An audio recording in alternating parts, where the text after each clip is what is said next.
Our quorum, everybody, great job, guys. All right, so we'll start the meeting. This is the, wait, I'm gonna start recording.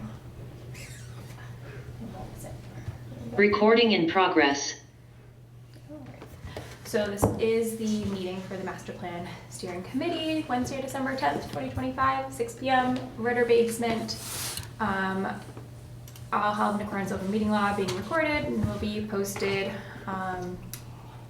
afterwards by our lovely team. This is planned to be our final Master Plan Steering Committee meeting. So, but we'll get the information back from Rami, and if we absolutely need to, I'll reach out. But this is planned to be our final big meeting. So I'm excited. Thanks for everybody for hanging in there with us and getting us to the finish line. And thank you for your leadership. I tried. You did a great job. I at least got us there. The car might have broken down a couple times, but Tony can refuel the car and get the gas when I've run it. But you were when we did it. So, just go through the agenda. Public comment.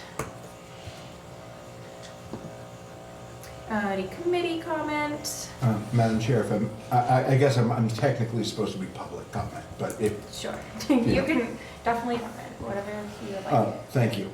First, I want to apologize. I do have capital planning tonight as well, so I'm only here for half an hour, 40 minutes before I need to move to my next meeting. You have my apologies for that. Secondly, I just wanted to take a moment, knowing that this looks to be the last meeting, to say thank you. Really sincerely, this is a 3-year-long effort, and through that continuous effort from our friends at Over Under Innes Associates and RKG, as well as and especially thanks to all of the volunteers on this committee currently, and all those who have served prior on this committee, and all the members of the public who have participated in surveys and come to the public events, the info events and everything else. I feel really good about this because it has to reflect the will of the people of Lunenburg, because we've been asking and getting feedback at every step, and this committee was composed to make sure we got everyone seen. So I know this hasn't been an easy road. I know there's been stops and starts. And as the chair of the planning board, because we're the ones who have, I'm sure there's going to be an implementation in committee afterwards. Ultimately, the master plan lies with the planning board, but that doesn't mean we're the ones who should be drafting the whole thing. So I want to say a very sincere thank you for all the work everyone's put in. And I want to say it now at the start of the meeting, because unless you're lightning fast, I won't be here at the end. Could I ask a favor? Could you send me a list of the current members of the committee and everyone who has served on the committee under your tenure as leader or that you're aware of? I'm just trying to compile a master list. I'd like to thank everyone by name at Monday's planning board meeting if possible. And I know if I try to put it together, I am going to miss many people and feel awful about it. Yes, I can do that. Thank you.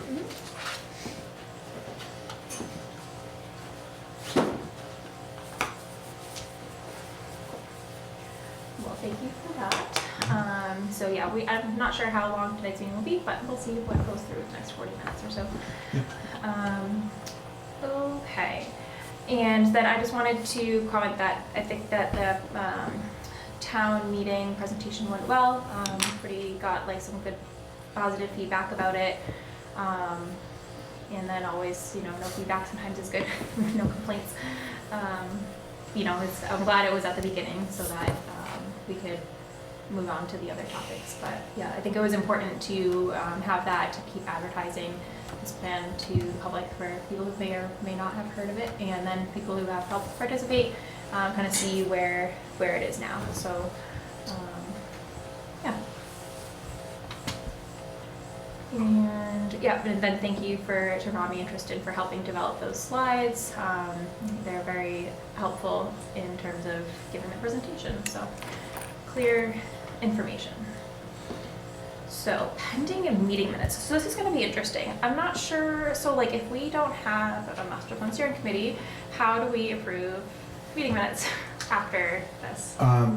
What will have to happen is you will have to, once you have meeting minutes together, you will have to have, the easiest way at least, I don't know if there's other methods, but the simplest way would be to convene the committee one more time. It could be by Zoom, one night, one agenda item, minutes approval, because we've done this in other committees. And then you can have everyone review it ahead of time. It's a 5-minute meeting. Can I have a motion to approve, such as to approve the minutes for blah? So moved, seconded, great. All in favor, can I have a motion to adjourn, and you're done. And then the question comes, how do you, there's the minutes for that meeting. Right. How do we Ooh. In perpetuity. Right? We're just gonna keep on Every going. time. Oh my goodness. There's gotta be a different There way. has to be, no, I think there may not be for the, like, that big set of minutes that needs to happen. A dissolution meeting might not need minutes, Yeah. but you'd have to don't- look that up. Guess what? I am, He's on it. I have a list There's of gotta be a rule about actions, that. and guess what's going on it? Final meeting. Right? Yeah. Sure, it's not the It's- first time it's happened, so. Yeah, it's not very often that committees plan to dissolve, so Yeah, so I will have to get back to you on that. thank you. Yep, and then, so we can tie all that up, because there's a few still that are pending, and then obviously from tonight's meeting. But I'll work to collect all of that, all of those minutes and whatnot, and take whatever messages we need to do. Okay, so on to the main topic. So the final comments for the recommendations are due tonight to Rami and Tristan. Hopefully you got the opportunity to review the spreadsheet that I sent out like 3-ish weeks ago. And if not, we can go over it tonight because we want to give them like a compiled like final version so that there's just like one file going to them. I mean, if you have your own separate file, then you can send it to me and I can compile it, that's fine. But I just don't know if anyone like wrote stuff down or we wanted to just talk about it now. Rami and Tristan, was there anything like a new, like a current up-to-date version we wanted to show, or did you want us to keep working off of the one that you sent us before?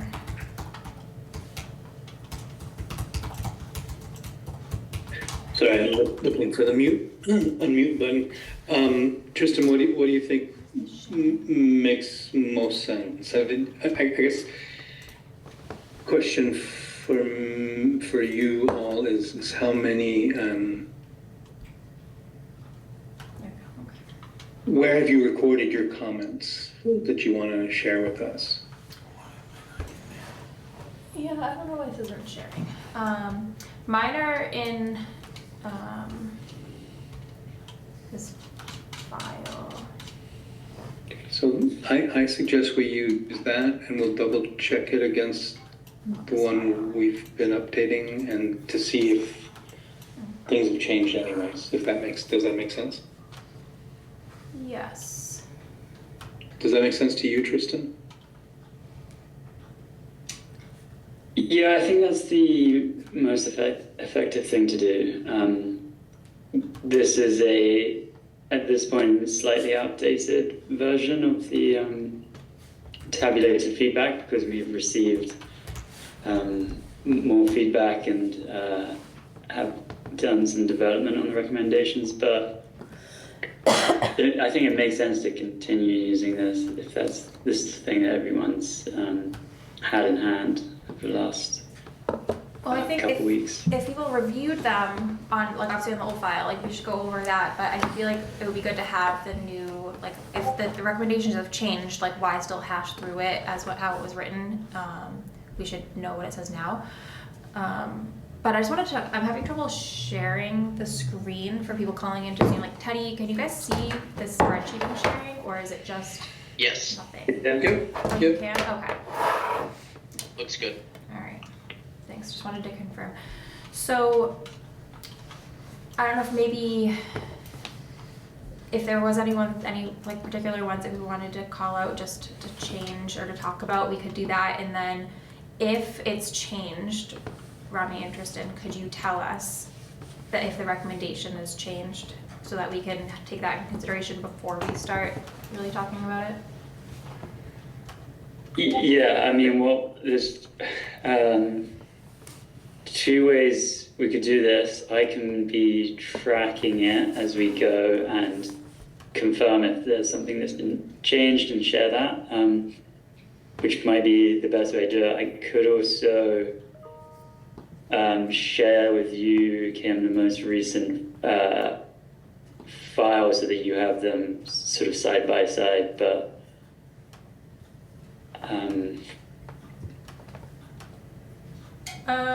Either way, I mean, I only have one monitor, so I can't really put like the files side by side. Yeah. That's kind of hard okay, to do. then in that case, I can be sort of, you know, the God in the clouds, looking to see if there's any differences between what you have and what we have.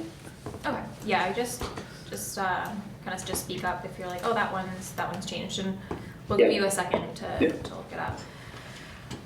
Okay. So again, that's not the one that I wanted to share. Okay.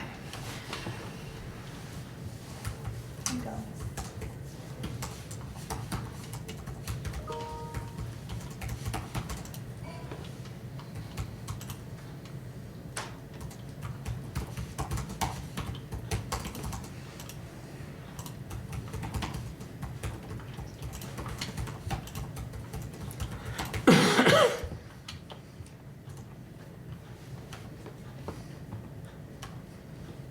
Okay.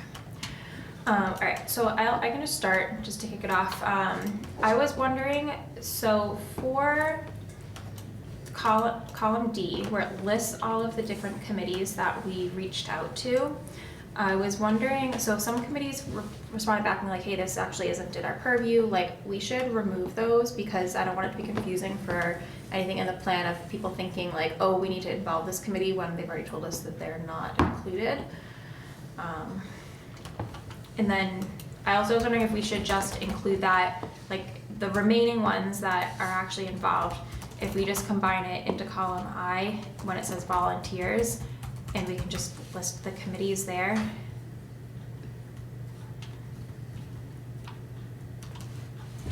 That makes sense to me. Do you see a problem with that, Tristan? So combine in the required resources list the committee Yeah. members. Yeah, so first step, Yeah, I think remove the committees that said that this doesn't involve them. The remaining ones included into I. There were a few times when somebody said this should probably also include such and such committee. So we're tracking all of that. Cool. All right. And then a lot of them, so like just some of them said volunteers and some didn't. So I was kind of curious, like wouldn't most of them probably also rely on volunteers via the committee?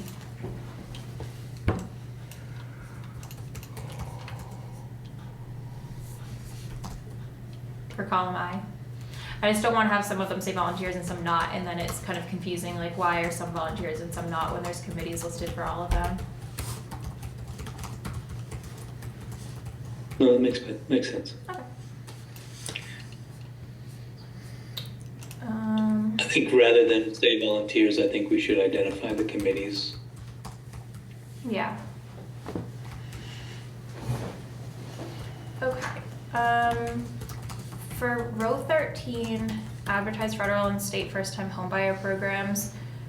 I was reading this a little more, and it said the potential funding sources were local banks, and then that kind of got me thinking about like, does this, like we've done for other recommendations, like does this fall into really like stuff that the town can do? Like, is that really a town item?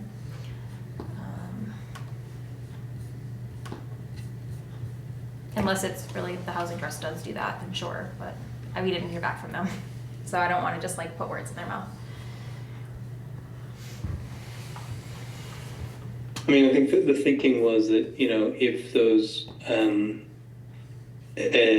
programs existed, that they would often be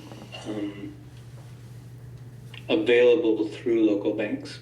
I mean, as well as other banks, but that was the idea, to sort of identify that, rather than, and it's not the local bank per se that is offering. I mean, they're offering it, but it's through a state or federal program. Oh, so the banks is in there because they're just like involved in distributing the program via a mortgage or whatever else. Right. Oh, okay. So I don't know if they would really fall into this because this is advertising. I don't know if will the banks be helping the town advertise these programs? I couldn't imagine they would. Oh, Yeah. fair point. Yeah, Yeah. I see your point. Because I was you know, before this I was reading a lot through, there was some feedback that Adam Birdie provided, and I agreed with a lot of his points on some of these like recommendations are vague or not really attainable as they're kind of written. So that kind of brought me into this mindset of why I'm starting to think about this one a little bit differently. So I don't know if anyone else has thoughts on if this is like an item that should be included. Like, we know it's important. Kristen, but, yeah. did the wording on this one change at all? The wording has not changed. In the recommendations description, we are mentioning two programs. One is the Massachusetts One Mortgage Program, and the Down Payment Assistance Program from Mass Housing. So there's some specificity that we have underneath the recommendation itself. For example, first-time home buyer programs that could be advertised that are, I believe, the state programs, and there's a federal program as well. So just big picture committee. I think we've talked about the strategy to some of you, that, you know, the recommendation will remain kind of large, sort of big picture, and then in the description that follows each of the recommendations, there will be a series of possible ways to achieve that goal, as examples rather than as this is the way you need to go. So the two programs that Tristan is referring to would be included there as examples of things that you may want to advertise. Yeah, but I guess my question is like, who would be doing this? Because the select board is not in their purview. Housing authority didn't respond. Finance committee, I'm trying to open their file now. Like, I don't know if this is within anyone's purview.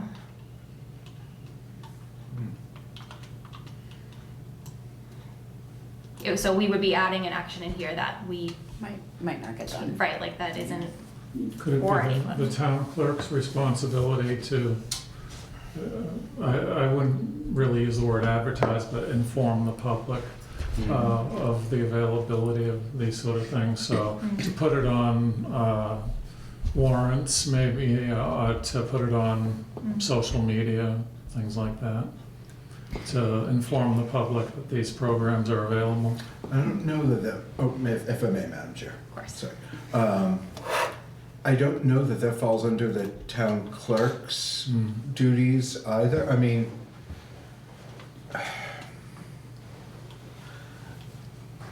being frank, to my way of thinking, take it or leave it as a committee. If this is something you're looking at saying, we feel this is important to do, it can be there without a clear owner. That does mean it's less likely to get done. But for something like this that to me seems like a good idea, nice to have, not a mission critical, if we're not doing this, it's going to negatively impact the town. I don't know that that's a huge lot. Like, I think it can be there, and then when people look at it, they go, oh, wait a minute, maybe we should do this. And someone does pick up the ball and run. And if no one does, the loss is minimal, as opposed to, say, we need sidewalks here for safety or something like that. Yeah.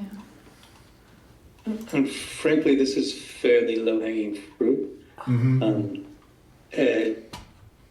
But if no one's going to own it, it might not bear fruit at all. So.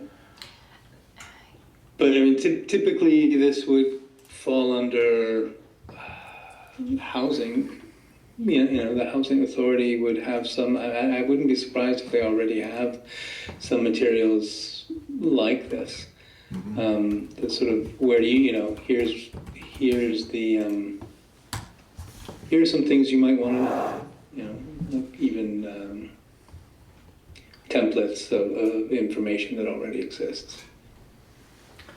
Yeah, I would say if we were inclined to leave it, I would use promote and then just leave Lunenburg Housing Authority there as the Yeah. because promotes because they could because I think mostly LC banks promote it because they're trying to get business in new homeowners, but they could reach out to the select board and we could make an announcement, or maybe they could do a forum or a presentation at the schools. Yeah. The graduating seniors or something, but It could during a slower town news cycle. Yeah. Kara could put out something. I do think it's probably just filler than anything else. Yeah. We can change that. Makes sense. So promote federal and state home buyer programs and just keep housing trust. Okay. Yeah, I just don't want to have all these things in there that kind of muddy the waters. It's nice to have, but we really can't do it. I just don't want it to come up. I don't know. Make it too much. All right, so change that and only keep housing authority.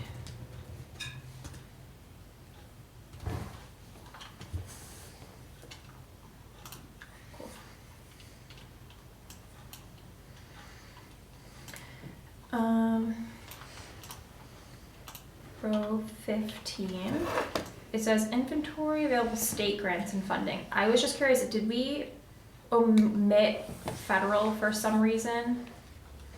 Or is it really, aren't any maybe? This is for farmland, for supporting farms, agricultural commission. You just do all available grants and funding. Right, we can just say, inventory available, grants and funding, right? I don't know. This is a place where it might not, spelling things out more completely can trigger more ideas. Yeah. So unless there's a reason to be state, you could say state, federal, and private, Yeah. or state, federal, and NGO or something. Or Tristan, is this? This is the same. The wording is the same as we have at the moment.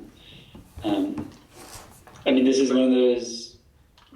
This is a recommendation where we could make that explicit in the description, saying state, federal and private, but also can be in the recommendation itself.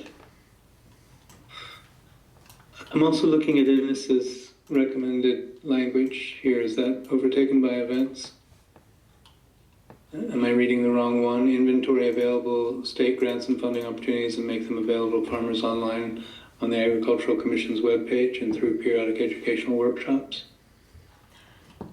Yeah, this like bottom half was, I think, added in later on, but because it originally was just this, the one that's Yeah, so Ronnie, that is in this series Yep, with that is the exclusion of online. Yeah. Okay. I was toggling between spreadsheets. Yeah.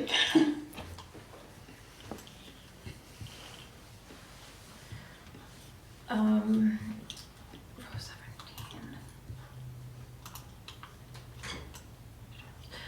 And then I gotta try to like reduce them. I was wondering if we could combine these. Maybe that's where that came from. I don't know. Maybe I changed it.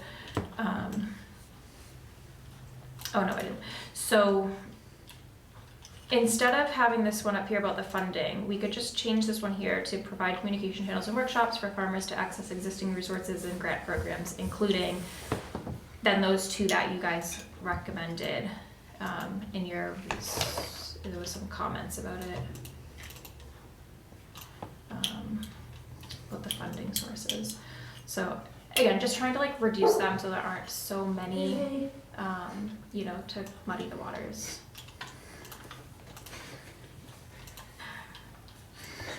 Do we feel like we should keep them separate or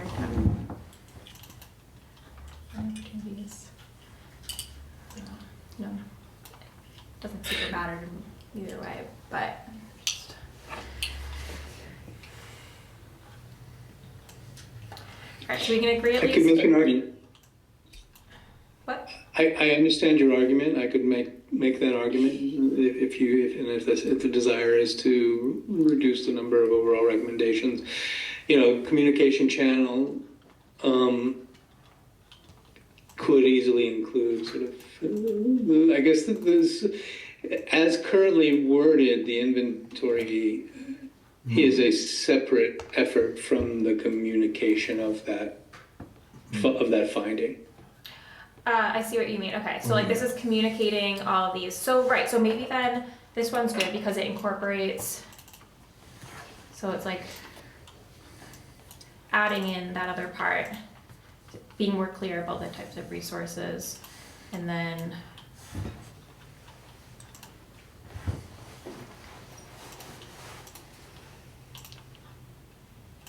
just moving. So a barrel, you said federal, state, and private grants.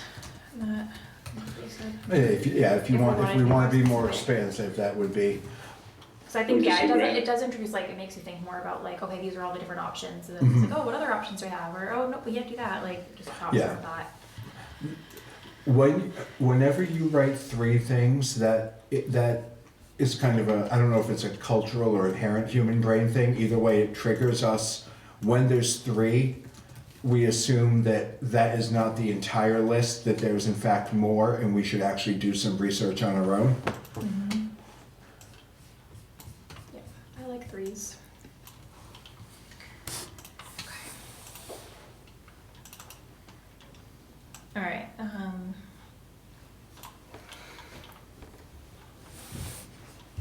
So then maybe we can remove through educational workshops, because this one's going to be like communication channels and workshops.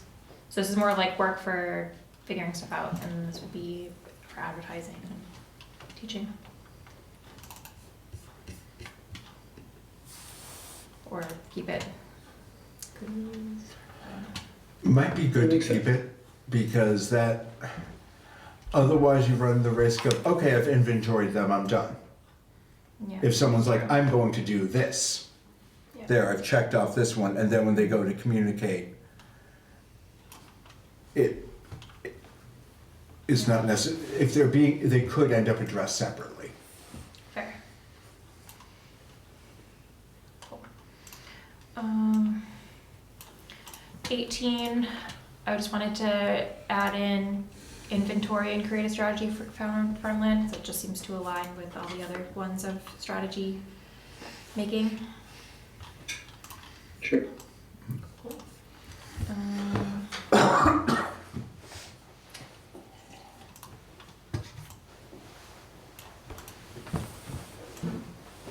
and then for this one, I assume that like notes like this will be removed. Like all the crossed out stuff and then. Yes, yeah, absolutely. Cool. And then for this one, it's confusing as written, like if you don't have a bunch of the context. So I wanted to have this one be rewritten. Increase use of town center, new area TCP for event/programming. Maybe we could rephrase it to like increase use of town center in new area next to TC Pasio's building or something like that. Increase use of town center. Because like I don't know, I guess to change the town center, like I guess what do we even need to do for that? We can't just start calling it like the new town center. I mean, we can just say like increase use of area next to TC, like in between like that area for events programming. Like do we even need to call it town center? What's the explicit, I'm unclear on what the explicit goal, is the goal here to use the town center? Like the village center area, or is the goal to use the land surrounding TCP? I don't know off the top of my head if TCP is within the village center district or not. And I know that we're saying town center, that's separate. Well, co-located, confusing but how it's less written. technical. Yeah. So I don't understand what the goal, sorry. Tristan, is there separate language on a new town green elsewhere? I believe there is. thought Yeah? Yeah, because I feel like that was our ultimate Yeah, goal. so was to have my, the new my town. recommendation would be slightly different if that's the case. I would remove the TC Passios completely from this one and just say increase events programming. Increase the use of town center for events programming. Leave it open. In the description, we can say, there are a number of areas where this can occur, especially in the area adjacent to TC Passios. I don't think it's worth putting, how to say this, kind of identifying TC Passios in the recommendation, because this recommendation should include town center writ large, if that makes sense. It also matches well with some discussions that have happened at the Municipal Building Design Committee as well. Cool. Yeah, I'm on board with that. So just remove the TCP portion. And yeah, I think that clarifies it a lot. Because we do sort of zero in on the kind of area around TC Passios in a separate. I don't want to muddy the waters between those two recommendations, and make it like you can't do one without the other, because I think in fact you could. Mm-hmm. All right. So this one here, I know we the school committee met. I met with them and they wanted this to be changed to 3 year. So I'm not sure if you already have that updated on your end. We do. Yes. Same with all the other school committee ones, right? All right. Because like this one too, like about the incorporate gardening into school program. So we learned that they already have gardening in school program. They have a horticulture class, which is wicked cool. They actually do it in the greenhouse, so it's an active classroom. So they were not super interested in allowing public use because it's an active classroom, understandably. However, they do have events there on occasion, like the plant sale, and we're very interested in potentially increasing those types of events. So, and then if someday the greenhouse is no longer in use by the school, then we can consider what other things that we can use it for, whether it be like public use or whatnot. So that will all be incorporated into these.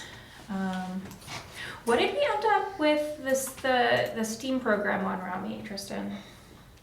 Remember we had some talk about that. I don't know what. Yeah. We did do some looking back, and one of the things we found was that in survey number 2 or 3, I can check, there was I think it was survey 3, there was a recommendation option that respondents could choose from that was something like provide arts programs and STEAM.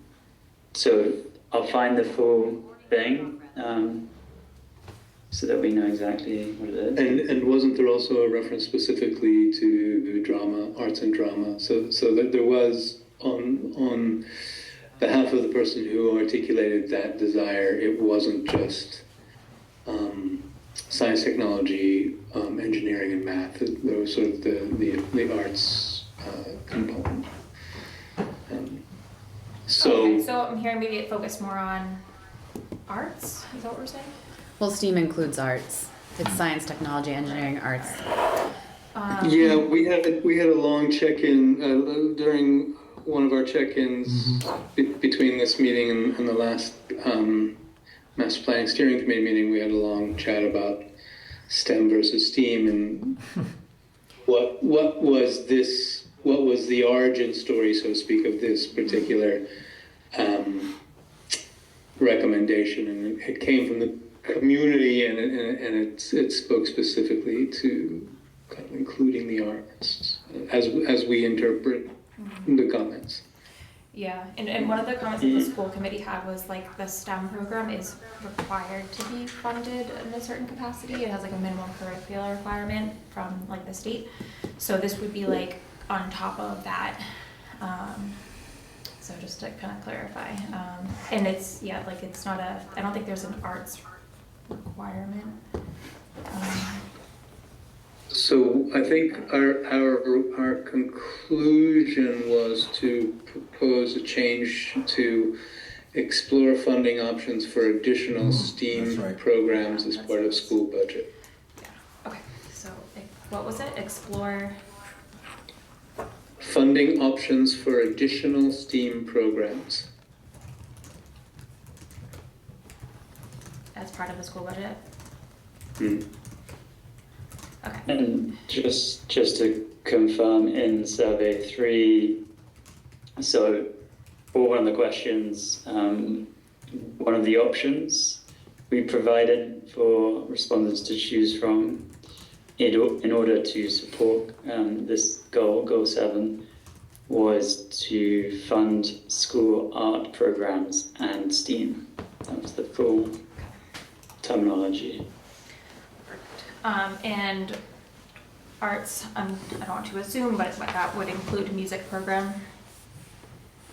Yeah, I mean, typically arts is shorthand for fine and performing arts. Yeah. So. Yeah, because I know that there was also a lot of discussion about like the music program. So I just wanted to put that out there. This includes that, right? So, okay. And then I think it would be good to just define STEAM as well for anyone who needs that acronym defined in the recommendation. Makes sense. Smart. Change to... With your apologies, Madam Chair, I do need to move to my next committee meeting. No problem. Thank you so much for coming. See you, Frank.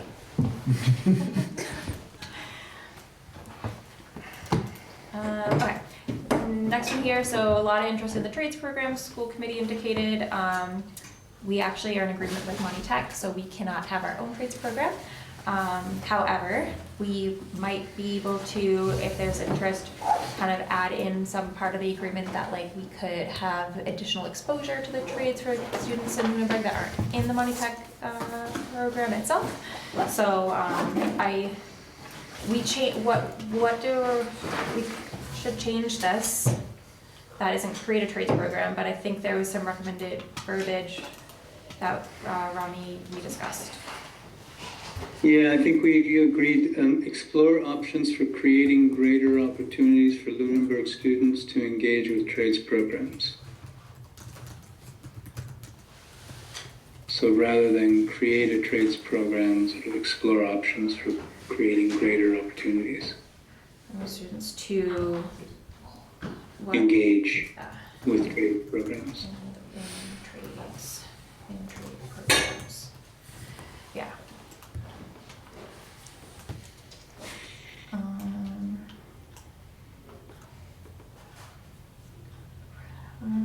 Dude.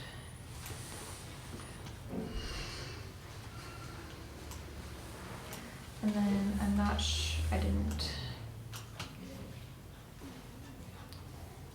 put anything down for the rest of these. But I know we got, oh, this one here, continue. Glenn, you provided some feedback on this one. Okay. That I thought was a good idea. Rami, interested, do you have that? It was like a slight change.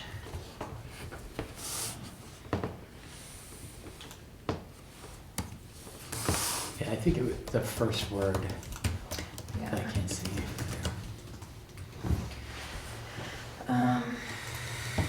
And, sorry, Kim, you were saying that we received feedback to change Yeah.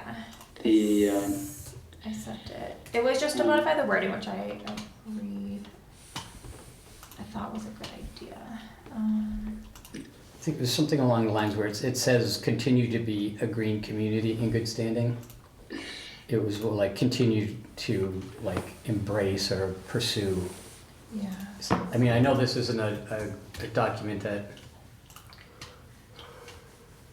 restricts, but Oh yeah, strive to maintain status. Yeah, strive to, continue to be. Because like sometimes like there's things that, because the Green Communities program does evolve and like the state does continue to add requirements to maintain it, and if there's something that like in the end where like we don't decide like we can't fulfill one of the requirements or like we decide we don't want to, like, I just want it to be able to embrace affordability so that if something presents itself as simply unaffordable, I see. as opposed to compelling, and I know this isn't a compelling document, but like continue to be a green community. It's like, Yeah. I think we all want to continue, like we want to and strive to and hope to. Sure. Yeah. So are you suggesting to change it to? Am I reading this correctly? Strive to maintain status as a green community. yeah. Makes it less compulsory. Yeah. Yeah. And I think we should just be clear about that, because like if you're not on the committee, you're like, yeah, green committee, great. Like, what does that mean? Like, we recycle. So we would just be specific in like that it's a Massachusetts program.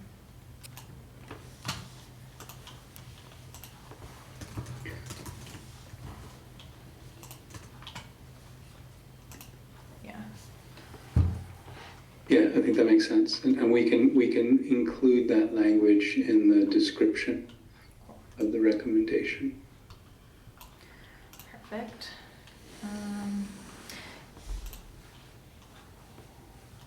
Bylaws, bike infrastructure.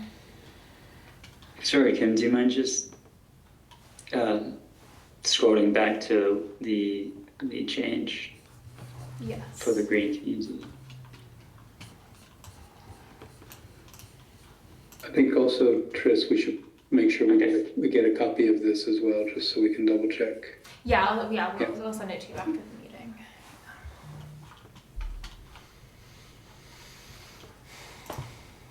Let me know when you're good. Sorry, yeah. So, Go on. Yeah, no problem. All right. There was also another one, the school committee, so instead of renovate Turkey Hill, they wanted to evaluate renovations for Turkey Hill, because they didn't want to like commit to if it does make sense after they do more studies. So I'm not sure if you have that. I think this is Yep. one that we did change.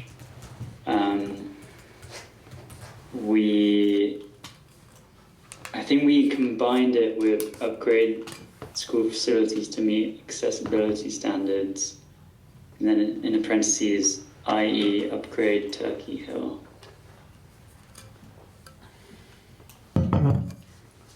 Which one?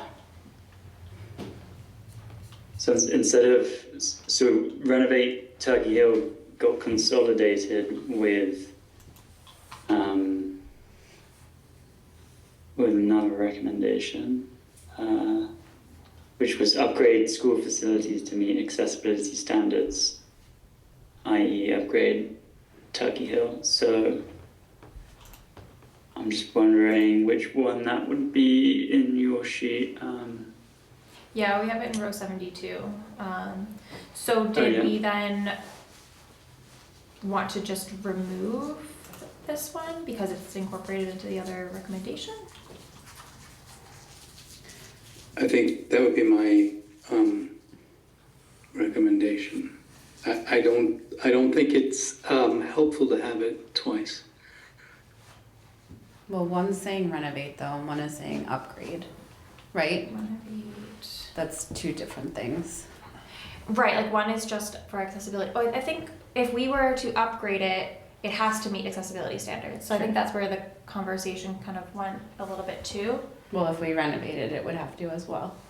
Actually, there's more of a chance of it being accessibility updated if it's renovated, but there's still concerns about renovating versus not because of because there's no, we don't have a number of what upgrading to accessibility standards would be.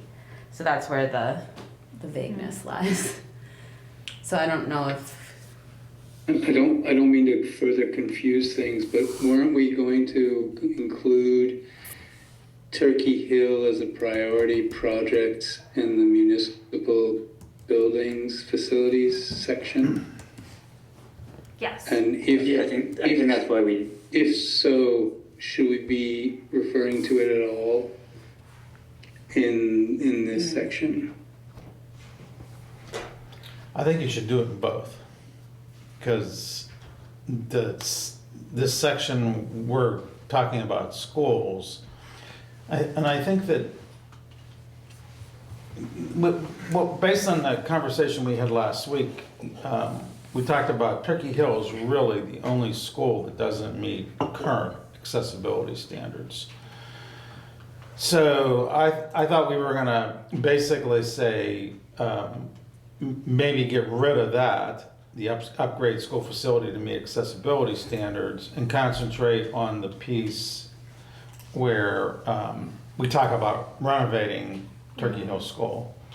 So maybe what we do is we embellish that renovate Turkey Hill Schools to ensure it meets accessibility standards and all appropriate educational requirements for students at that school, something along that line.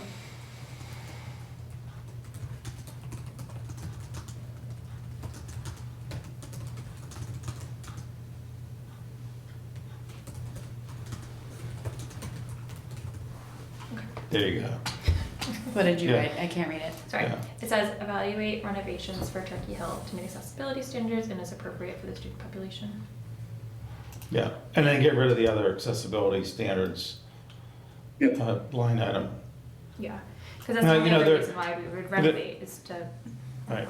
So that would get embellished. We'd keep line 60 with embellishment. We'd get rid of the accessibility standards with Turkey Hill.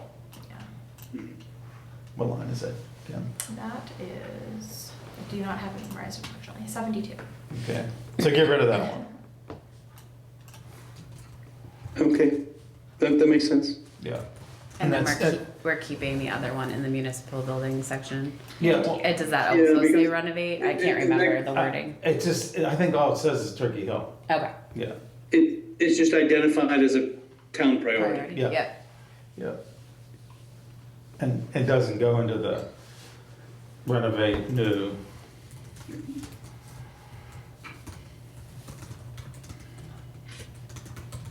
That sits well, I think. because they're different enough to me. Yeah.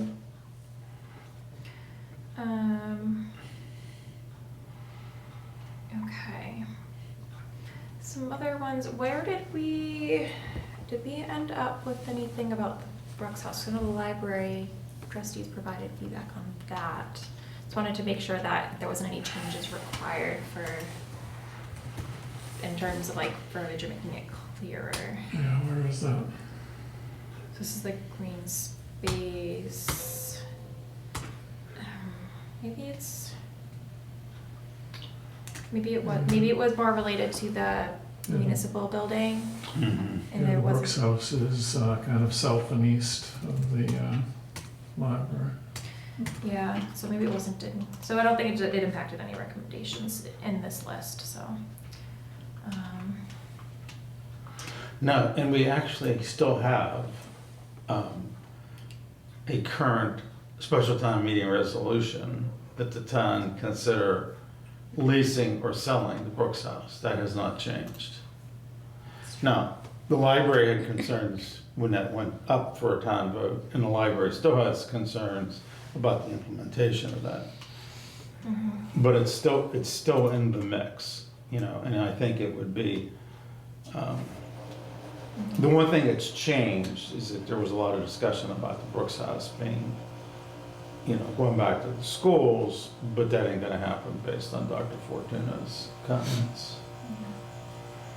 So, This document is basically going to be silent as to the Brooks House. It didn't land in the top group of the building prioritization per the feedback. But I don't know if Rami, are other things like being mentioned at all in terms of the other buildings in scope of just the town and notes on them? I mean, not as an actionable recommendation. It exists in the existing priorities. There's commentary here and there in the spreadsheet, but there's nothing actionable. We got some feedback from the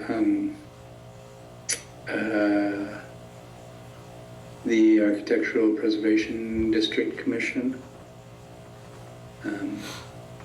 That it should be restored and reused, but where's the? It never rose. It didn't rise Hold on, to that building. We'll talk about town the top buildings. 3 or even close, frankly. No, it's not. I don't have that column anymore of like the. We don't have, where do we talk about buildings? There we go. Inventory, create a long-term plan for all town-owned land and buildings. So that's where it would fall. Yeah, but Yeah, it's not that's where it like falls. Yeah, explicitly. and that's called out. probably, I think silence on the issue is more acceptable to the Yeah. library than, Right. you know, as long as there's Yeah. not an affirmative suggestion in the other direction, that would be problematic. Right. Yeah. Yeah. Yeah, so like In coming out that of case, this. I think you should be happy. Yeah, pretty neutral on it. Yeah, because the priority projects don't talk about all town buildings. Mm. Yeah. But we will eventually, 10 years down the road, have had a conversation about all of the town buildings. We just won't have had any major construction projects, I think, other than the ones that were identified. The next one I wanted to talk about, public access to Lake Shirley. So we found out, right, we have an agreement with Shady Point, that we have like Lunenburg public access. So, but that's for like the next like 10 years, but it's like not maybe going to be renewed, who knows what happens with that. So we wanted to keep it, but did we like wanted to say like maintain public access, like, and not like call out an agreement, just like in one way or the other, like we want to make sure that we have public access to Lake Shirley. What is the plan for 10 years from now? Right, that's it, right there. I don't think there is one. It's just in 10 years, that agreement expires. Oh, and which agreement is that? I'm just getting up to speed. With Shady Point Oh. Campground, they have a beach which I guess the town entered into agreement with them that town residents can access the beach and or the loading the Yeah. boat launch, Yeah. both for the next 10 years, starting last summer. Yeah, I think it was last summer. It was fairly recently. And I'm not sure about boats or if it's just like kayaks. But there is, Yeah, so like non-motorized boats. yeah. But I'm assuming it's all boats, but Is it there for- is an actual, like, went through legal counsel and the whole 9 yards. But, so I think it probably should be something along the lines of maintain, because was there feedback that it has been resolved? Was that the feedback from the select board? That we had an agreement. Yeah. Yeah. So, I mean, essentially, it has been resolved, although, recalling the meetings back then, which I was, just watching on TV, it's not true public access because it is limited to Lunenburg residents. And a true public access should be regardless of where you live, so Well, it has an asterisk next to it. yeah. But there's Is no, it for a fee or? no, it's free for Lunenburg residents. But the areas of access that the town owns are just not ideal. They're Yeah. like steep inclines or slivers or. Yeah. You have to be like eminent domain or something Yeah, yeah, so this, to it's kind of a, get more space. yeah, But you could put maintain and improve, yeah, maintain and improve public access to Lake Shirley. Yeah. That's, So something the to minutes strive from the for. Parks Commission says that ramps just for kayaks and non-motorized boats, but I don't know Okay. what the official one Yeah. ended up being, but that was what was put in some of them. And Glenn, can you confirm that it's for all town residents and not just for residents of Lake Shirley? yeah, it is all Lunenburg residents, yes. Okay, so then, right, we should I mean, say that's not- maintain. That's not uncommon for small towns, frankly, to limit it to residents only. yeah.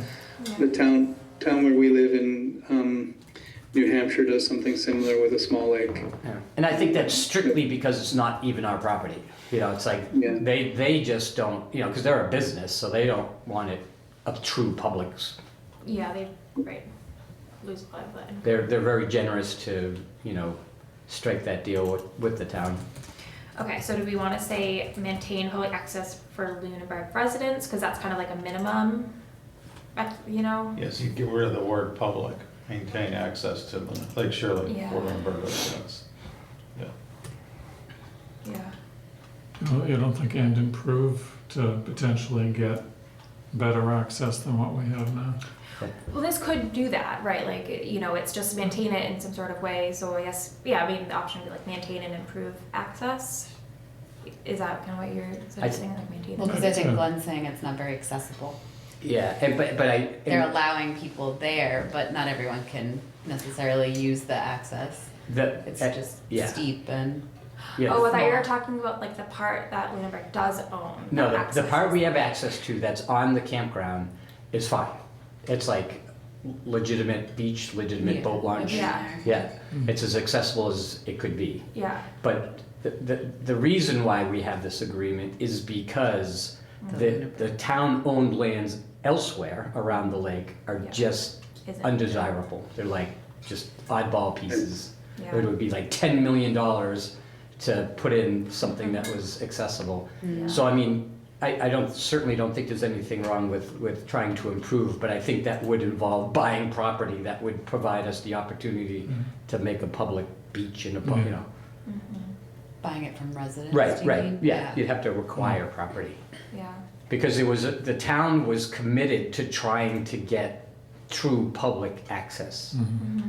And again, I was just a resident back in that day, watching the meetings, so this is just my recollection.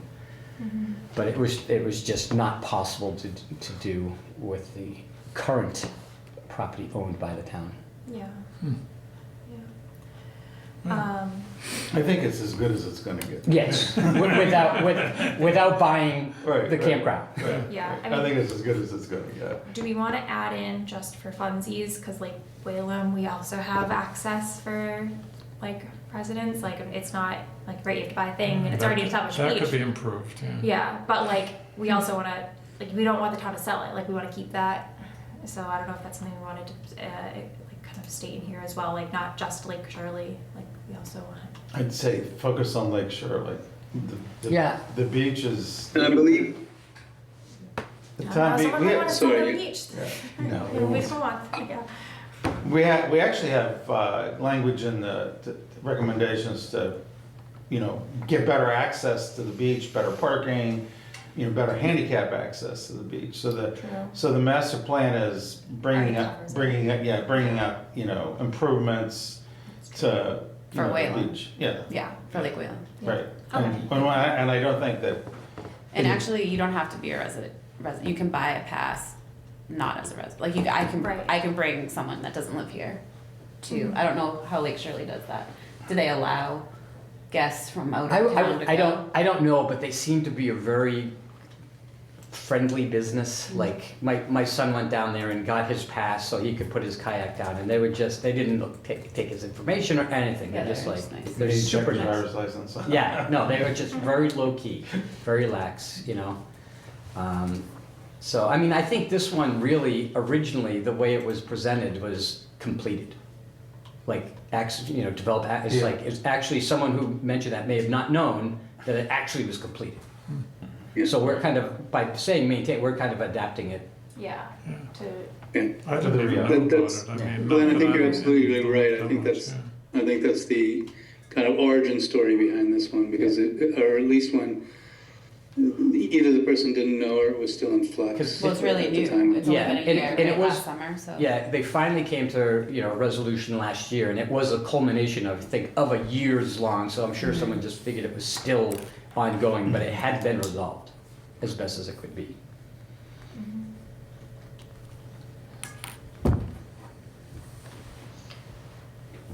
Just to clarify, in terms of expanding access, was that something you wanted to include as a possible action, as a something like assess the expansion of access to Lake Shirley for public at large? I wasn't sure if that was something. I think no. I think That because the was- recommendation was, we want to go to Lake Shirley, and Yeah. we've done that. Yeah, But they didn't say, we want to go to Lake Shirley and put our speedboat on the lake, Right. or whatever their, engine requirements are. I don't know, do they have speedboats on Lake Shirley? I don't know about They speedboats, do. but they have Yeah, motorized motorized. boats. They have motorized, Yeah. but, They have A lot of pontoons, yeah. Pontoon boats. But I've seen other I'm not a boat expert, but I've seen But other this, styles. but the way the access agreement with the beach people is, it's only non-motorized boats, kayaks, Yeah, skiffs. that kind was of news, stuff. yeah. Had no intimate knowledge of the details of the Yeah. agreement. yeah. So, but I would say, no. I mean, I think, the somebody was out there saying, hey, we should be able to get to Lake Shirley. They didn't say, hey, we want to Yeah. bring our pontoon boat to Lake Shirley. And I think that's, what we have is the best access. Any expanded access It's gonna is require- acquiring. Yeah, it's gonna require cash Extremely- spending. Yeah, Yeah. and I think that clearly goes beyond the scope of whoever. Of it what the was. recommendation was. Yeah. Yeah. All right. Like, I remember now, we had somebody out there recommending this stuff. Okay. So just change to maintain. Yeah. Yeah, I wrote in here, yeah, maintain access to Lake Shirley for Lunenburg residents. That's what we get. Cool. There was another one down here. All right, School Street parcel, develop options. Adam's feedback was we already had options developed and it was brought to the town. So that's the first part of my comment. Second part of my comment is that this is very subjective wording. I mean, I know a lot of people feel that way, but I just think it's kind of subjective and we shouldn't include that in recommendation. I agree with that. Well, I believe that one ought to be left wide open, because there's been a lot of discussion about 30 School Street with regards to parking for a new combined town administrative function in the Ritter Building. and that might mean that there be some parking. And the other thing is, you know, the whole idea of creating green space there, like making a park, this goes back to Adam Burney's comment after he looked at this, is that the town really shut that down, you know, either, I think, an ATM or an STM, where someone said, let's just tear down, you know, the old primary school, and let's not worry. And personally, I think that creating green space or park space, that wasn't part of the recommendation. I think it was, let's come up with some options for 30 School Street. Yeah. So, I mean, are you suggesting it just reads develop options for 30 School Street parcel? Yep. Keep that as general as it can be right now. But I do think it makes some sense to reference some of the earlier things in the description, but I don't think we need to highlight it in the recommendation. Do you agree with that? Yes. yeah, I mean, at least like much needed. Like that's the part that stands out to me. You can say like Yeah. including like what we did for the thing with MAP, with 3 options, like including parking, green space, or other building, you know, a space for something else, you know. I believe we added that at the behest of this committee in July. So I am fine with removing the much needed. Yeah. I would just leave it as develop options for 30 School Street parcel. And then we can talk about green space, parking, things that have come already, but not be editorial about it, if that makes sense. Right. Yeah. It just seems weird to have something there that's just like static and it's forcing people like, hey, think about something to do on that piece of property. Figure out Think about something to it do. really Like, hard, yeah. put pressure on, like, find something, or let it just be a green space. Could be a wildflower meadow. Yeah, well, yeah, that's. No, that's where Brooks. Oh, never mind. I'll move the Brooks house there, and then I'll make that a wildflower meadow. Let's just put it at Turkey Hill. Yeah, yeah. Oh, I think what's going to happen with the Ritter, the consolidated town administrative project is that we're going to grab some of that for parking. And it might not necessarily, you know, if you go back and you look at the, what? We just need parking Well, in if you general go back, anyways. you know, I really question that, because like every time I've come to meetings, I've never had a problem finding a place to park. Right, but if we're talking about bringing more people here, Well, then yes. we need more parking. Yeah, More and so, businesses so and- this goes back to like the village district zoning that's already been created. You would want to create parking and then share it with people, you know, as more businesses would come in, you know, that may be one of the ways that you could incentivize a business to come in. You know, is to say, well, we would make town parking available for you. And a lot of communities do that. I mean, a lot of communities have municipal parking lots, Right. you know, as a way of creating an incentive for a business to come about in that area. Well, even on this weekend, we did a fair at the library, and everyone just kept coming in saying, "There's no parking. I can't find any parking." We had to walk like all the way, 10 blocks down to get here, and there was Well, a you ton know, of people there, and it was wonderful. But there wasn't a lot of available parking outside of the library, and then up by Kids Kingdom and the Adult Activity Center. So So, the Brooks house should come down. Oh boy. Sorry. so if we're talking about doing more community events and bringing more retail and The- businesses, the way I you- feel like we need a little more parking. The way you would address that is to take a master plan approach to creating this de facto town green. And one of the easiest ways to do that would be to create parking in places between Yeah. the tree line and the back of TC Passios. And the more the back of TC Passios disappears, the more parking you would have. And then you could actually create a lane that would then take you up to the middle Yeah. high school, you know? And then you look at the 30 Primary Street as being a place for parking for Yeah. the village, like for the village businesses that are currently here. Mm-hmm. Like, you know, Ted Arcidi, or not Ted, Phil, Ted's another person that I know who's in Arcidio-Cano. But Phil Arcidio-Cano, when he had come to the Architectural Preservation District, you know, he was saying that he feels like he has enough parking for the business space that he has. He says, now, if you were gonna get more businesses, he says, they would have to find a place to create that Yeah. business. He says, which I think there would be. You know, so once again, 30 School Street might become that place for more businesses. Yeah.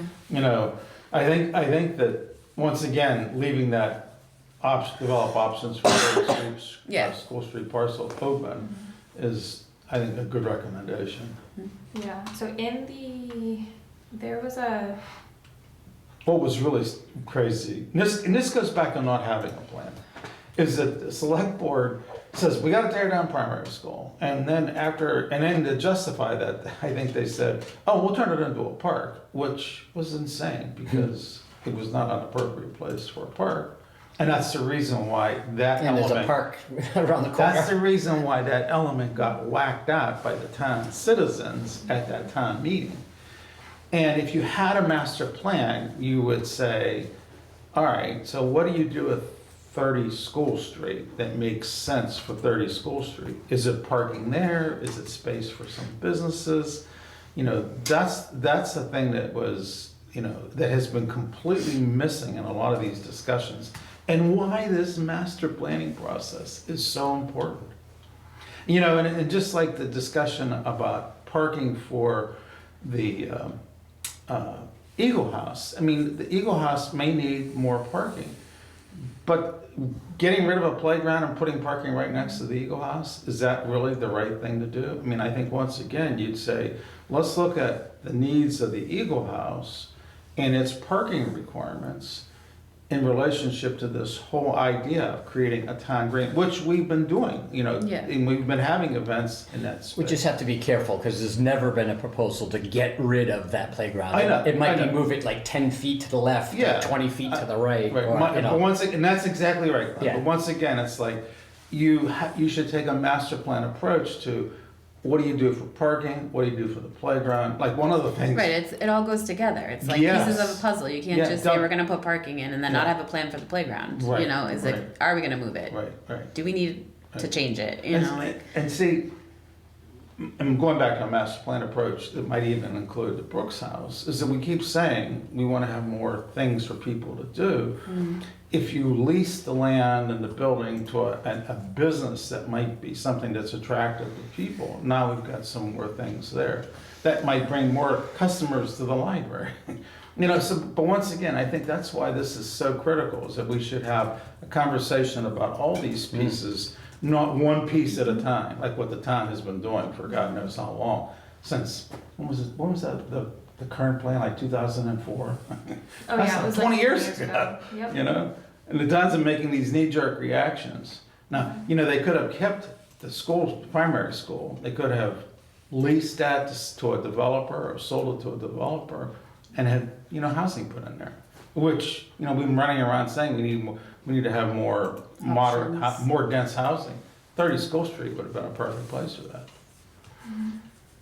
And once again, that decision was made not with a master plan approach, but with a, let's get rid of it. Building's falling down, we've been spending too much money on heating the building, blah, blah, blah.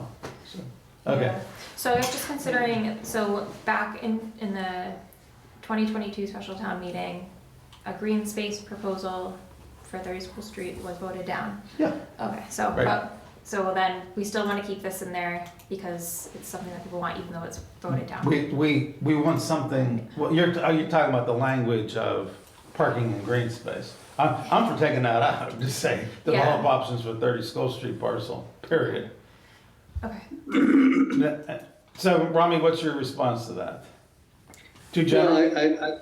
I think we should say, explore options for development of 30 School Street parcel. And then in the description, which is not the top level, but there's sort of a paragraph or two below it, include references to parking needs, to green space, and the previous plan, but that is informational, and again, it's in the spirit of these are possible things that could be done, not these are the things that should be done.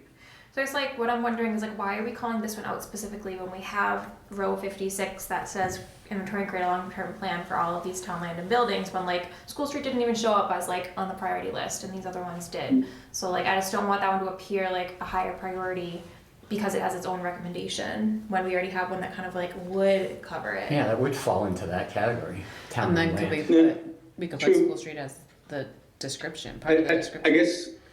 I guess the way I was reading that one, line 56, was really to talk about the 3 priority projects. Well, that's But- all, yeah, so like this would cover more than just that, yeah. So like, No, Yeah. that's fair. so this one, like, it needs to include the like priority group, Mm-hmm. but also the remainder. Like it needs to at least, like we need to like list out all of the things, like we Yeah. have our top priority, but Right. here's Like the all Brooks of the Acid fall into rest. that, 30, Yes. 30 School Street would fall into that. Yeah, You know, the public safety building, the Eagle House, the Lunenburg Teen Club, those would all fall. yeah. You guys have any long-term capital projects cooking at the library? That makes sense. That Long-term makes sense. capital Yeah. projects at the library, we talked about it. And I think that, you know, that specific recommendation kind of predated the Priority. prioritization Yeah. It project. certainly did. Yeah, So that makes sense. I think that, yeah, absolutely. cool. Yeah, clearly I'm all for reducing these to make them Yeah. more. So we'll get rid of the Clear. 30 School Street. Yes, because that's what. There we go. I like that. Wonderful. Make it I'm simple. gonna throw it away. Yeah. Make it simple. Yes, simple, keep it simple. All right. Because we have discussed that parcel as part of the Lunenburg Municipal Building Design. Mm-hmm. That's been consistent. If we need more parking, it's gonna be at that location. So also these two here are very similar. Increase green space north of the library for large gatherings. I thought we took that one. But it's like modify the fire lane to use green pavers and geogrid. So I think like that's more the focus is like adding the paver, like making that street more a fire lane, but Right. that it's That usable was, space. that's been a concern of people who use the Eagle House. Like you can't limit access to the Eagle House for the fire department. Well, no, they can still get in because it's just not from the school side. Right. But I mean, they would still be able to because it's still a fire lane, but they could still use the road, But right? that's where that came from. That sounds like the opposite Kristen- of what this wants. Can you read it again? I can't see. Oh, Sorry. Tristan, does this one still exist as its own thing? Yeah, I thought Yeah, we- that's, It does? yep. I thought we were gonna get Shouldn't rid it of be that. subsumed into the kind of town green idea? I would personally support that would be reasonable, but it does exist separately at the moment. But So what are the I think two you can. that we're talking about? Because the space, the green space north of the library. that's like the concrete paved road. Right. That Right. isn't Right. like, I don't know. So we have a little drawing that we've done, a study that just sort of shows what that could be in the future. Without saying it must be this way, but basically, it's already a fire lane, right? The area right after TC Pass, behind the library, that's a fire lane. It has, kind of gates that can get shut or open, and it just happens to be asphalt at the moment. If that became sort of green pavers and then read as a single green that went from the back of the library to the kind of row of trees at the edge of TC Passios, then you have a much larger kind of green space that could be, if so desired, kind of the center of town, with, in phases. And that first phase would be fairly minimal. It would continue to provide fire lane access, even though you have ways to get through elsewhere. It's sort of redundant, but it could still work in that way. So I guess if we don't do But I don't- 47, oh, sorry, go ahead.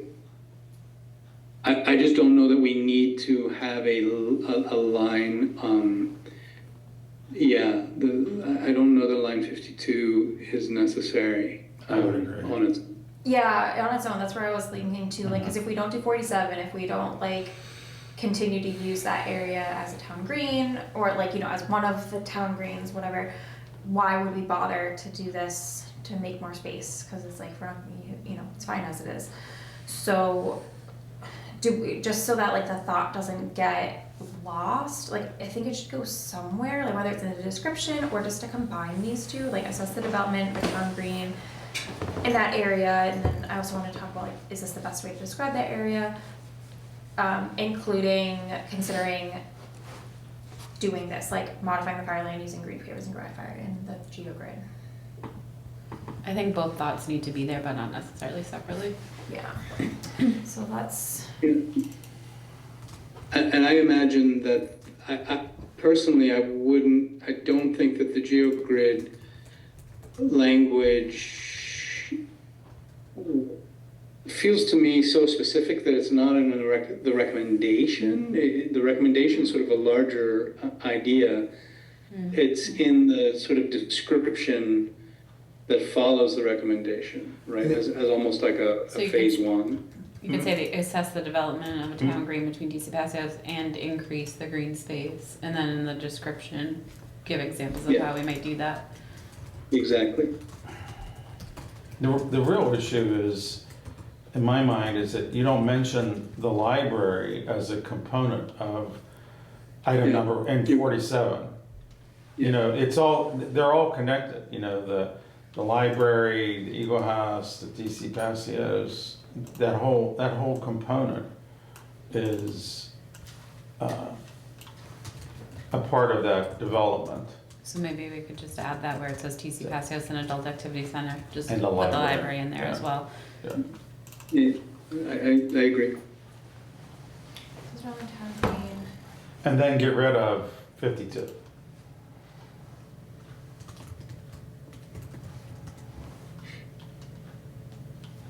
You can almost put a slash in there and add the Brooks House to that too.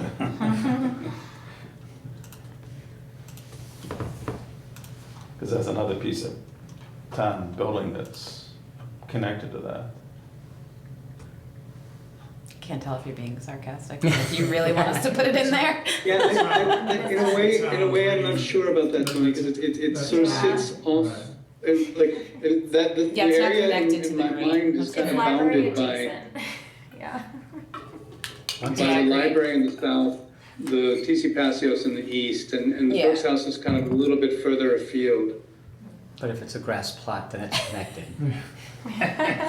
If we add more green Right, grid just or let a little whatever. bit of grass go It's through just the it. development of those things and the demolition of. It might lead to that. We might be picking on Tony. I know. Sure. But it might lead to that. That may actually be something that might lead to that. Might also lead to, if we do a town green there, it may also lead to an Snap. opportunity for business. So you're gonna get rid of 52, right? Yep. Well, I'm not changing any of this because I'm just adding all of the comments to row M Yeah. so that Yeah. everything's just in Yeah, one right, spot. right, right. Yeah. But yes, I did put in for row 52, just remove as it Right. combines with row 47. That makes sense. Kim, I don't know anybody that works spreadsheets fast. I know. The only person. Like that how might- you're not deleting I got one things and person that moving might things. be Jen, that's my daughter. I love spreadsheets. So,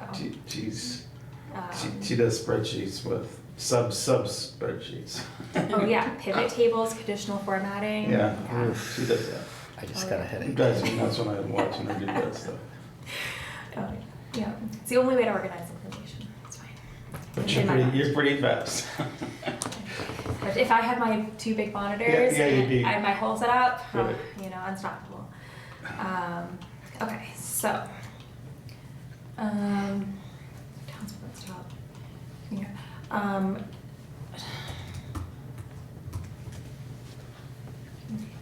Wanted to just double check for that. Develop a community garden, incorporate gardening into school programs. Okay, so this one was remove the develop a community garden because we already had it somewhere else. Yeah. And Yes, so whichever one.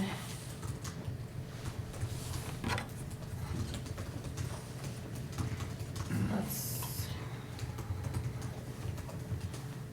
develop community garden, develop community garden. Okay, so it already exists in row 48. So we'll remove it from 63.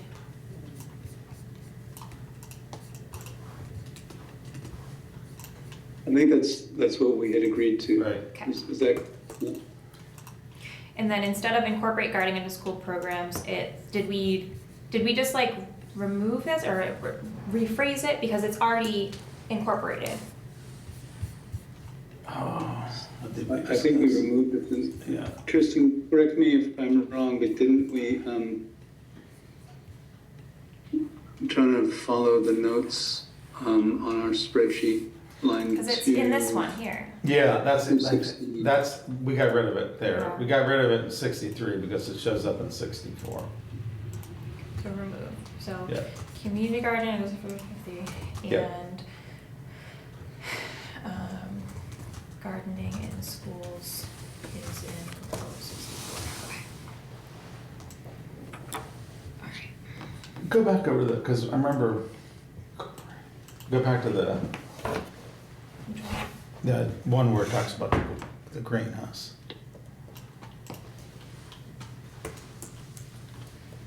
Because I remember what we were saying, that there was a science teacher who's maybe going to retire, and that person's the one who uses the greenhouse for his classroom purposes. And it was like, well, what happens if he retires and no one wants to do greenhouse classroom work? And then we have this lovely greenhouse that's not being used by anybody. Oh, there we go. That's where we picked it up. Assess allowing public use of the school greenhouse.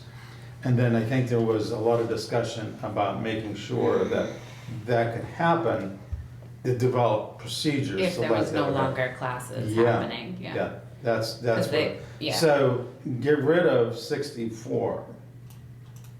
And then it says allowing public use of the school greenhouse, if not being used by the school program.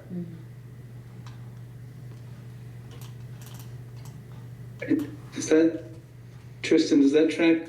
I'm looking at the others, the larger spreadsheet that you have, and that one's been removed. Sorry, which one's been removed? Line 218, assess allowing public use of the greenhouse has been removed entirely. It's been, there's Yeah, 'cause- struck through, and That second part was added somewhere though. 'Cause Yeah. I think we removed this one, but then added it.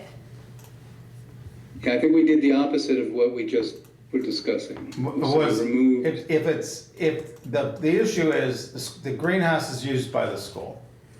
And if the school isn't going to use the greenhouse, then the public should be allowed to use the greenhouse. So however we got to rework the recommendations, maybe it's not what I suggested removing. What we do know is that there is a gardening program that uses the school. Horticulture the green- classes, yeah. So maybe we add note that if the school, If those classes cease, if they don't. Yeah, if the school. Utilize it anymore. Eliminates utilization. It seems like that's getting into the weeds. It does, I Yeah, was it thinking is. the exact Should I get same that? thing. Maybe they'd want to sell it. or, Like, yeah, I you mean, know. to, you know, think about that, they may not use it anymore. I mean, we Yeah. could really get into that It's detail like on a this lot of things. contingency down the road. Yeah, That's true. There was another but I really one, just though. wanted to say, get in the weeds with the, Well, I think it's like adding notes that like we've collected that like might be relevant to the discussion when we consider that topic that we just don't want to forget. And it's Yeah. not for all of them. It's just something. Well, we had a It's good recommendation idea. that says school gardening ought to be in, because we have a, school gardening ought to be a classroom, because we have a greenhouse. And we've discovered, that was the recommendation, and we discovered school gardening is It's using the happening. green. Yeah. You know, there's a school program that is using the Yeah. greenhouse. That was, Right. that makes, so that kind of takes away the it recommendation. just seems another one that grew Yeah. out of, out of an idea that was accomplished, like, hey, we're gonna use it, but it's like, no, it is actually being Being used. used, right. So it's like, it's almost like that should just evaporate. It's like, nope, Yeah. they've got it, it's under control. Yeah, I think the it's concern like- was that That, the greenhouse was a Yes. big implementation, and that for it to just sit there, Yeah. if it's not being used by the school, Yeah. seems like a big waste, Yeah. especially since there was a lot of recommendations for a community garden, And it's, which we're not doing really, so, I mean, another place. yeah. and it seemed like, and I don't remember this specifically, but I think there was sort of like in that realm of rumor that it was not being used, and that the community dedicated a lot of money to that, and that if it's not being used, we should be using it. But the response was, oh no, we're using it. Yeah, Mm-hmm. yeah, Yeah. there's classes being. That's exactly what happened. Yeah. Yeah. And so like other ones, like we can say like, yeah, we want to keep using it, like so that we don't end up in that space of like, hey, there's Yeah. this big open space that we're not using. So I think it's worthwhile to like keep in this capacity. Yeah, it's fine. I mean, Yeah. Yeah. because that's what it was, because the state didn't pay for it, we paid for it. Yeah, it was That's a what- community thing, right? They didn't, It's they didn't contribute. a long to time it. ago. Oh I'm yeah, not it's way before my time. I'm not sure, but I forgot to ask Greg Roy, because he was the chair of the committee, why did the Lunenburg build a greenhouse? Because not very many schools Yeah. that I know of have greenhouses. And that was my read into it, is that it was like even the school building commission, whatever, were like, well, yeah, you can build it, but we're not paying for it. And the Yeah. community was like, well, we want it. which I think is in our community. It's kind of a cool thing to have Oh yeah. for kids to learn And it would about surprise me that it wouldn't farming and be planting supported and- by yeah. the Yeah. state. But The school probably had no money. My guess is it goes back to I'll be right back. people in this town like farmers. well, yeah, of course, yeah. I mean, it's You know, I we think- like farmers, we like farm ground, and we kind of want to maintain that. Yeah. At the same time, we're marching into the 21st century. So I think 64 as is makes sense. We can put notes in the description that say, you know, should it cease to be part of the school program, it should be considered for public use. But Yeah. So then, Rami, would that mean that we would remove 65? 65, Right? yeah. Yeah, that's the one that would. oh yeah, I think so, sure. Yeah. Yeah, I mean, that had to cost a bundle, you know, to build that greenhouse. That's no small piece of work there.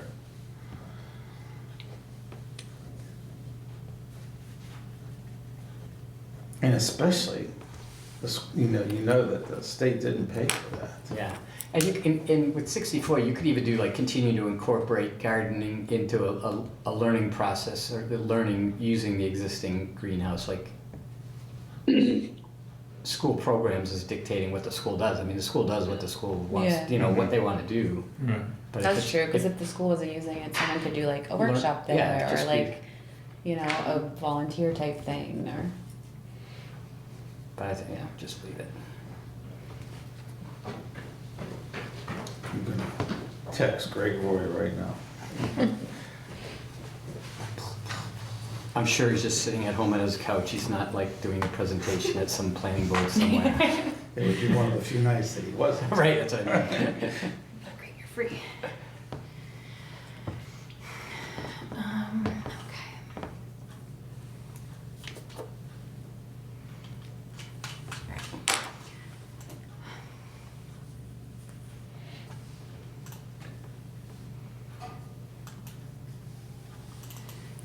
So, since we were talking about like adding too much detail to some of the recommendations, just at the top here, like for encouraging housing development that preserves land for open space.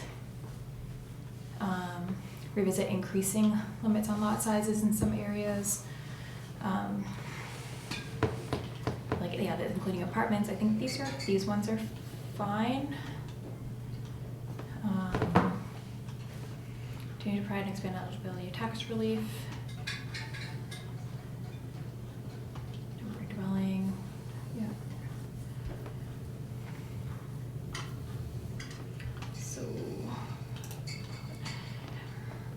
So encourage the development of assisted living. This one I feel like there's like mixed feedback on. Just like looking at like sort of the feedback from the other committees. Like, do we want to encourage them or like assess the development of, like have like a study? Because a lot of I've heard from people, like when I was doing a Board of Health feedback session, and there was a handful of kind of like elderly folks, and they really like didn't really want, without mentioning anything, they expressed like they wouldn't want to live in an assisted living complex because they want to like live in their own homes. Yeah. So which I've heard from like a lot, like grandparents and everything. Like, so I think like more work should be done on this to like assess like, right, is what the need is, rather than just like encouraging the development, because like who's Right. gonna go, where would it go, Maybe who's gonna pay for assess it? the development. Yeah. Yeah.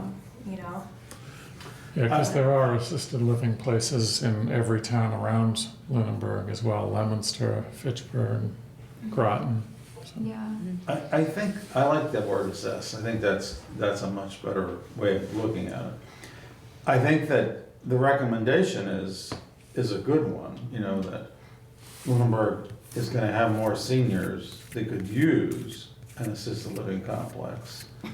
And rather than having to go to Fitchburg to live or go to Leominster to live, they might be able to do that here in Lunenburg.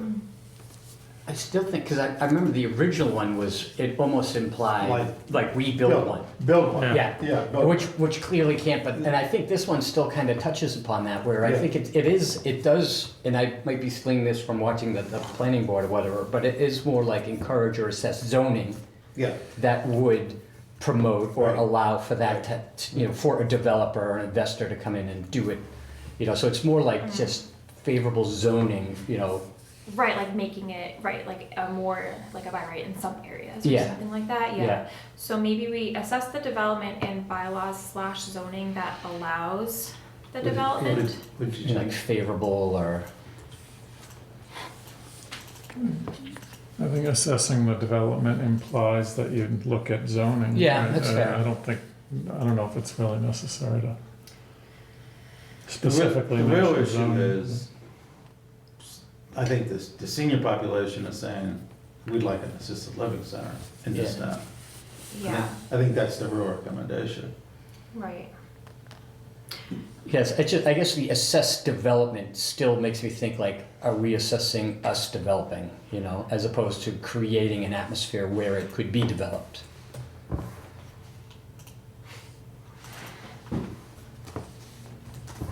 Assess the development and or bylaws and zoning. Cause that's like, right, cause like, yeah, development is like us, but like, we're like for just bylaws and zoning to allow someone else to do it, Yeah. to make it easier. Assess the development assess. Because I think the reality is like if it ever was, it was gonna be on the Fitchburg-Leominster line. I mean, it's like, it's not gonna be, we just don't have the population, like, Not yet. not yet. Yeah, and I think that's exactly what was driving that comment. Yeah. Is that, we like living in our houses today, Yeah. but, we might need an assisted Yeah. living center as we move out of our places. Well, I know there are conversations, and I forget the piece of property where they're talking of like another over 55, similar to the one that's right down here on Mass Ave. I should say similar to that, but in that it's a over 55. But those type of developments are sought Yeah, after. those are one step down from assisted living, Right. that's independent living. Right. Yes. Is it overly, I'm gonna propose something and you can shoot it down if you think it's overly complicated language. Assess the conditions that would allow for the development of? Yeah, I like that. He just earned some money with that one. Yeah, yeah, I like that. Okay. I mean, I think that, what we have to be tuned into is that Lunenburg has a bunch of 70-year-olds, or 74-year-olds. And, in 10 years, we're gonna be 80 and 84. And that's, traditionally, you start thinking about assisted living, moving out of your middle class or upper middle class mansion to. Getting away from your stairs. Yeah, right, that's exactly right. Sounds like you want to raise. I like how you phrase that. Well, I moved to a single-story ranch. Yeah, and so did I. When we moved from Ohio I like to my one. Massachusetts, we said all one level for Yeah. living. Now we had a basement. Yeah, I got a basement too. And you have to walk a couple of stairs to get inside. Right, but the whole idea was from one end of the house to the other. Yeah. Bedroom, kitchen, dining room, bathroom, other bedrooms, Yeah. all one level. And then when that is not working, then it's assisted living. Yeah. And hopefully in Lunenburg, not in Pittsburgh. Okay, so here's what Greg Roy must be home, sitting on his easy chair, having a beer. I doubt it. Well, he says, why did Lunenburg build a greenhouse on the middle high school? This has been a discussion for the master plan. In short, tradition. There was a greenhouse in the courtyard of the old high school. It was built by the farming community. Sure. It was a lot less sophisticated, just a high tunnel, I think. My understanding was there was a horticultural program that everyone loved and wanted to carry forward with the new school. I love that. Yeah. There you go. I got goosebumps. I mean, I'm cold, Hopefully, but we don't have to cut the horticultural. Yeah. And my guess is that horticultural program was being taught by the guy who's now saying, I might retire. I thought there was a female teacher doing that, but I'm not 100% Well, sure. whoever, guy, Yeah. gal, but I bet you Yeah, that's they're what, I bet you listed. that's what it Like was. science department had or something. Yeah. Did Because I? that wasn't that I long, hope that's it can 10, continue. 10, 12 years ago that person, that horticultural program was in existence. Mhm. So. Yeah, yeah, hopefully, I mean, So I think the recommendations that we've Yeah, reworded were. I think that. yeah. Rami, question for you. In the existing conditions report, there's a population projection table on page 27. I know it's very specific. I'm confused by what NCM means Sorry. let in me terms of a find- different color from Lunenburg. Yeah. Let me- NCM North Central Mass, I think. Here, let me share this.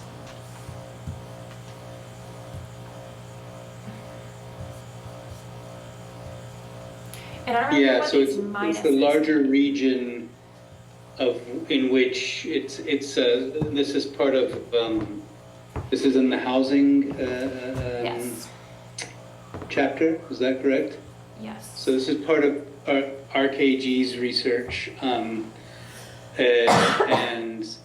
NCM refers to the larger region that Lunenburg is a part of. So Okay. I believe that stands for North Central Massachusetts. So it's like Lunenburg versus the general surrounding area. Yeah, And is this from from 2010 to 2045 percent difference? Like, for example, 45 to 54 years is minus 21%. Does that mean Lunenburg's going to projected to lose 21% of the people in this age range, and then I mean, basically they're aging up, right? okay, but is that what it means, from this date to that date? Why would you Oh wait, use, age cohort, no, why that's would not you it. use that chart, population change by age cohort? That's like one of the, that's a pretty abstract set of Well, mathematics, Rami. It is and it isn't. I mean, it's trying to project what that group, so I mean, very bluntly, the 25 to 54 groups are the ones that are sort of quote unquote kind of productive members of the society. In other words, Men taking full-time jobs, paying taxes, from those. Not that the rest of us aren't paying taxes, but that group is sort of pre-retirement, if you will. So it's not purchasing power, housing needs are different, so it makes some sense to kind of think through what those groups mean. I don't want to speak for RKG, but I would say one of the things you can read is you're going to have increases in your, as you just said, Tony, you're going to have increases in your sort of over 65, actually your over 55 population.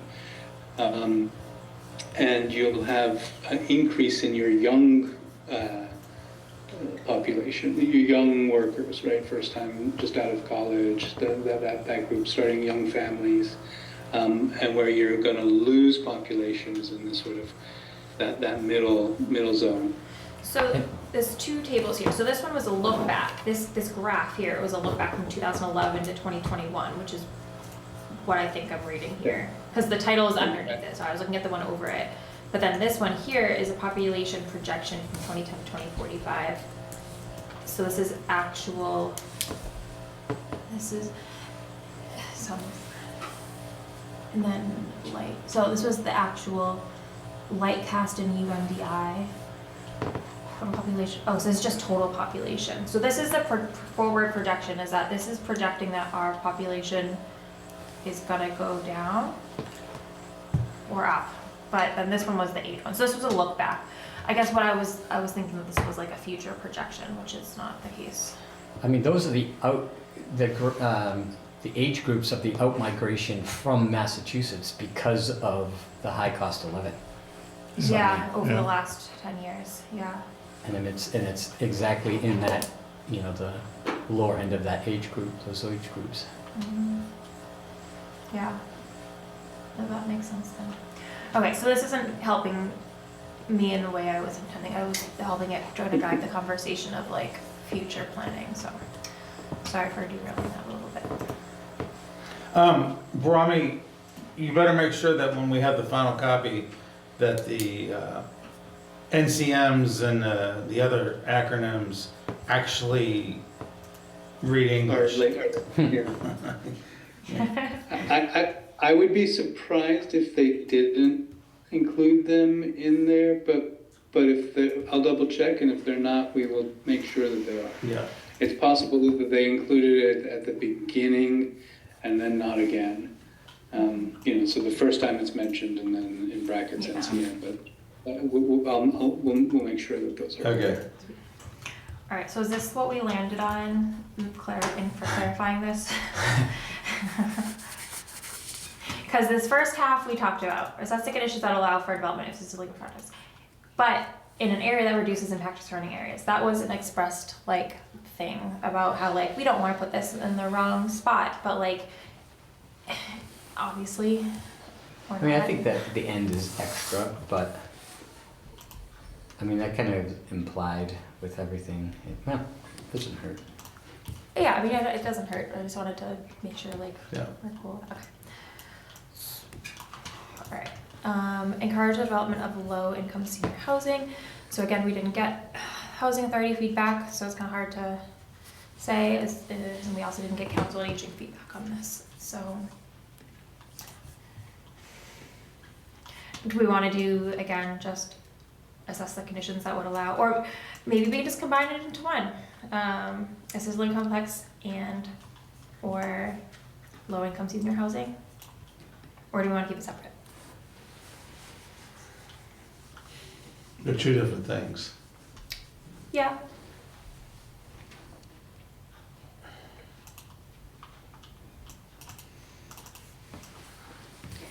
I mean, it's hard because like some things we're like saying like encourage this, do that, and a Yeah. lot of other things we're like assess this, like, as, you know. I mean, we also right. This isn't like a we have to do this, so it's. I guess the recommendation is the thing, you know, and I guess to do that we have to assess it. I don't want everything to be like assess this.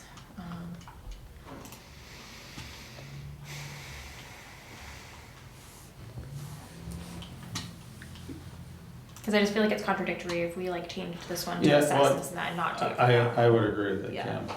So maybe put assess the development of low-income senior housing rather than encourage. Because where that was coming from is people were saying, hey, we might need an assisted living as we get older.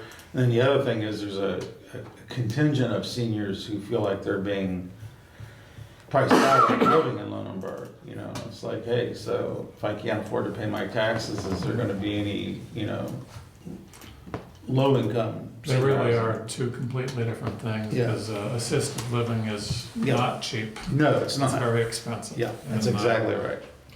Yeah, and to go back again to the point of like, are we developing it, or we would assess the like make it easier for it to be developed? Yeah, make it easier for it. Yeah, so assess the conditions that would allow the development of low-income senior housing. Okay.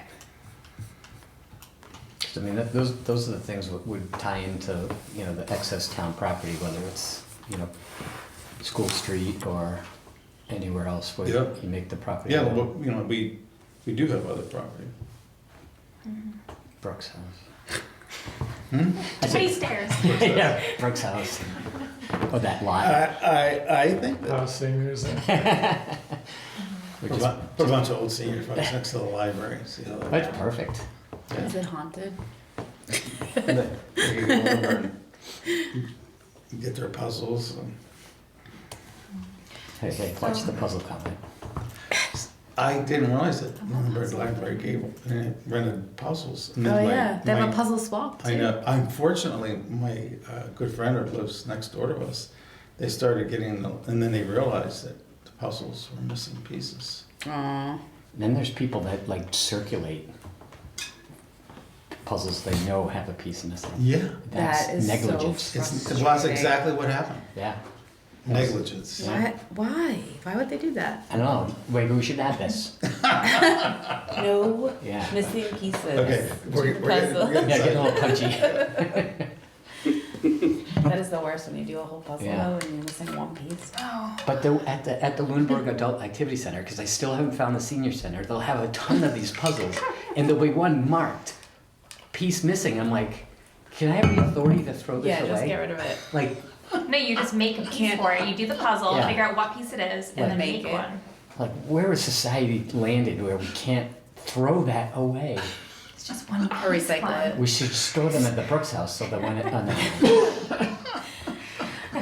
Who knows, it may actually be those. There was a bunch of stuff in the Brooks House and it was like, what in the world is this doing in the Brooks House? Like, for example, the Red Book, you know, the history of Lunenburg, the 1978 history of Lunenburg. It's just sitting in there. There's a bunch of boxes of that book over there. Hmm. Yeah. That should, Okay. that should be at the library, What? so people can. Well, they should not exist. Everybody who wants one should have one. Yeah. So for the thousands that are watching our meeting on Zoom Now tonight. they know. Go to the Brooks House and get You're your very book. popular. Yeah. Okay, what else, Kim? All right, study the impacts of inclusionary zoning on development feasibility.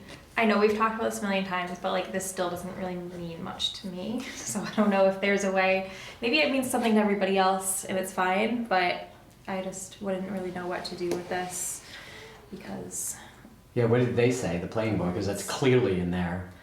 Like the inclusionary zoning. what did the planning board say? What does that mean to you, Rami? I'm looking for, Dear Google. I mean, it was definitely watered down. multifamily housing, inclusionary zoning, you know. Yeah, so it was like to study, so it was like, the opposite of snob zoning. Yeah, it's like the 40B, it sounds like the whole, Yeah. But it's study the impacts of something on development feasibility. It just, I mean, so it started with kind of 40B, 40R, 48Y, that there's a whole series of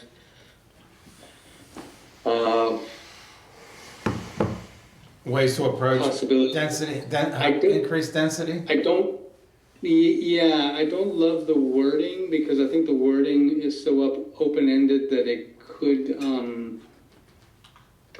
imply that, you know, we've studied the impact, and the impact is that this will have a negative impact on the town, therefore we're not going to have inclusionary housing. And I don't think that's the intention here. I think the intention is to make sure that you have inclusionary housing in places where it makes sense. So, and this came from, I can't remember the address of the property, but there was, you know, when we began this effort back in 2020. The Howard Street property. There was a very controversial project that was on the books or up for discussion. Yeah. That was 40B. Yeah. And it was sort of like, from what we understood, the town was saying we're not opposed to the idea.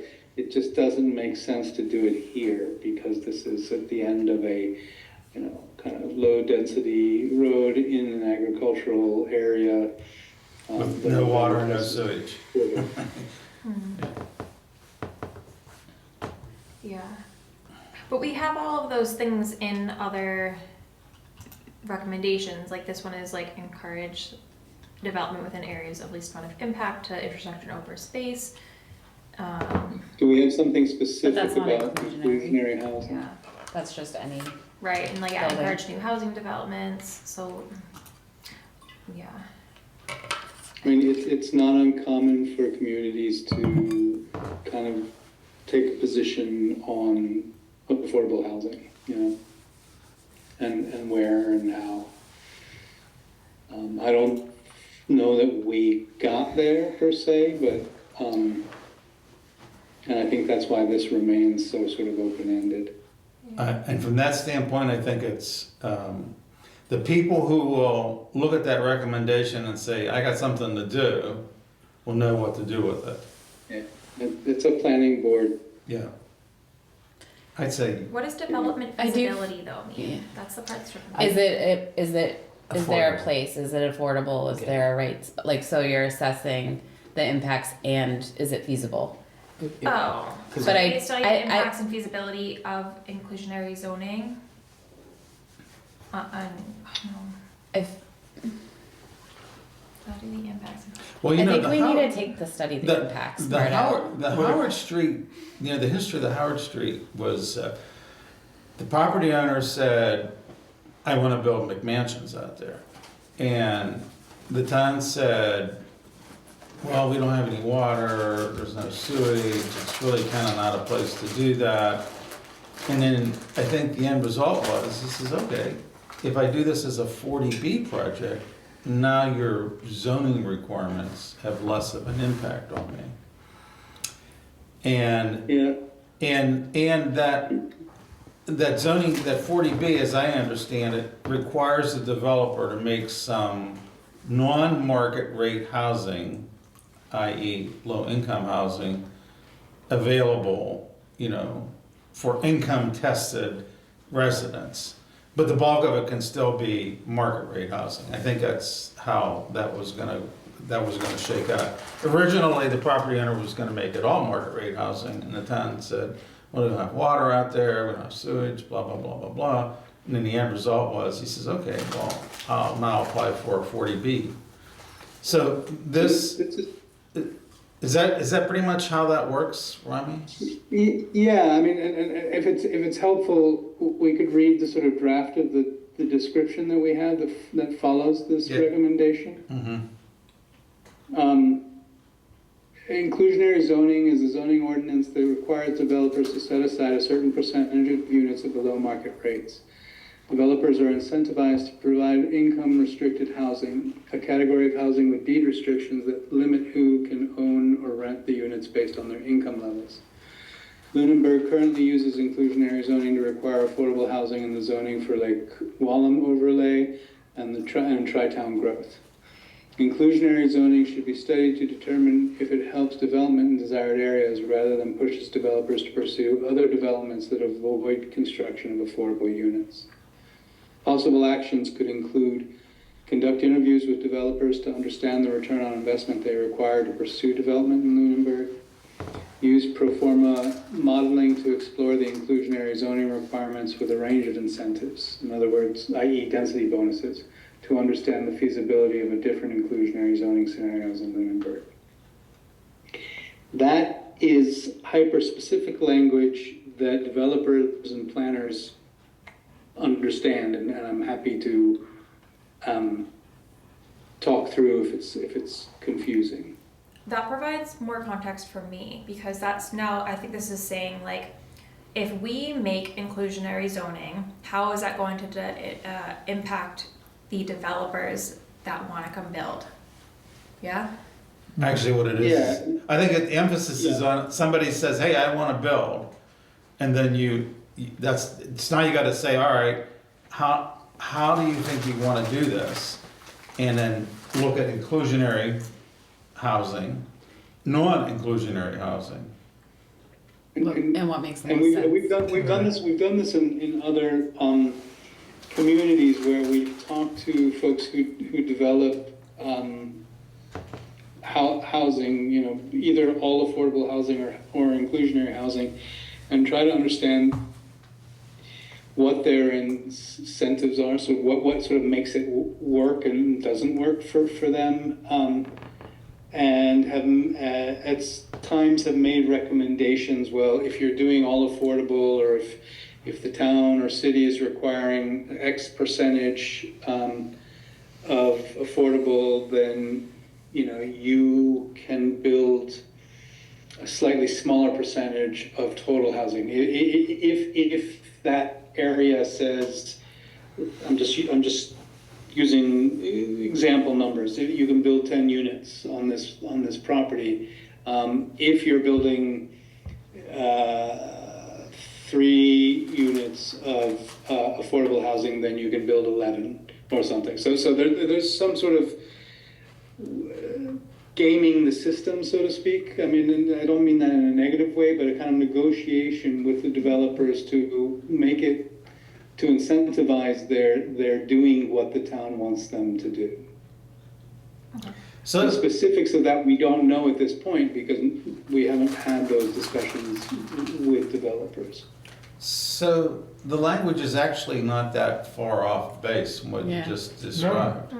It's just a little ambiguous when you read it for the first time. Right. With the explanation, it makes perfect sense. Yeah, it does. Yeah. Okay. So we can keep it.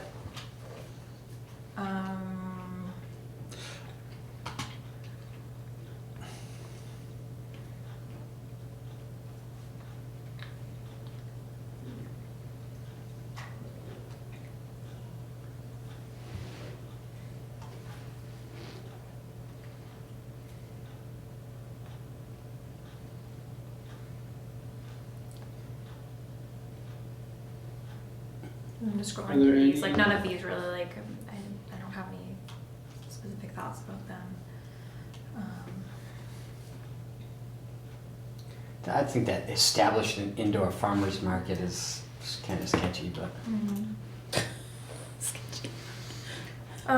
That was the recommendation. Yeah. How is it sketchy? Well, how do you do that? You know, farmer's market. I keep thinking about it. We have a lot of discussion about community gardens, about farmers market, and they all make sense from a standpoint of if you were in a really urban area. Yeah. We aren't, No. you know, and like, but I think that we still have those recommendations, and it's kind of like, you know, what does the master plan, how does the master plan address people saying, hey, I'd like to have a community garden, Yeah. I'd like to have farm markets, I mean, those are things that people want to have. I think it's kind of like highlighting Yeah. Yeah. Our farming heritage. yeah, like Our what we character. have Right. here. It's Right. it's a way to kind of like spotlight it Right. and show people maybe that are coming from other places or And it might not be a bad thing for the farmers, like Dick's and Flat Hill Orchard and, Stillman's. I keep saying that, they're doing marketing, and maybe what happens is that this plan pushes them, through the Agricultural Commission Yeah. to do some more things. Like, yeah. I'm so sad when Dick's closes too. before Yeah. Thanksgiving. And I guess that's kind of what I mean, like, he could have an indoor farmer's market Yeah. all winter long if he wanted to, but it Yeah. doesn't make sense, I mean, Right, it's like, yeah. Right. They're not- Or maybe he would say, like a little leaf lettuce, down in Air or Shirley, Yeah. wherever they're at. I mean, they're growing stuff year round down there. Yeah. Because they have these gigantic greenhouses. Yeah. And maybe that's what would come out of this, is that, well, maybe one of these, like Dick's or I think Stillman's. there was we're getting off track again, but there was one of those similar to Little Leaf that was proposing up behind Walmart. Walmart, right, and They that, just talked about it and Yeah. it's on pause. The Yeah. EDC, Kathy Clark just talked about it and it's, who put it on pause? the owner Yeah. walked away from. Oh, did they really? Yeah, they own the property, whatever, but whoever the project manager was, I made that turn up, is no, There's gonna be like a local Amazon. with Yeah. An agricultural right. bent to it. But he's no longer with the company and that the company does not have active plans to pursue it at this time. They Something like just, that. the only thing they have an active plan to is to continue to own the property. Yeah, and they pay taxes. there's Right. land behind Walmart Yeah. Yeah. that you could use. Oh, yeah. Right. No. That That was was- more I like a mean, hill. Isn't it behind not like a it. hill? It's like a big giant hill kind of. It Yeah, is. I mean, Used to be yeah, a nice hill with cows. yeah. Yeah. No. Side But what bar, made Facebook. that interesting was that it was gonna be all local. Okay, Yeah, I mean, in the meantime, Big while dreams. I was looking up to see what responses we got back from AgCom and EDC about that. EDC was like pretty much like, we don't really have they have the the bandwidth. bandwidth to do it. AgCom,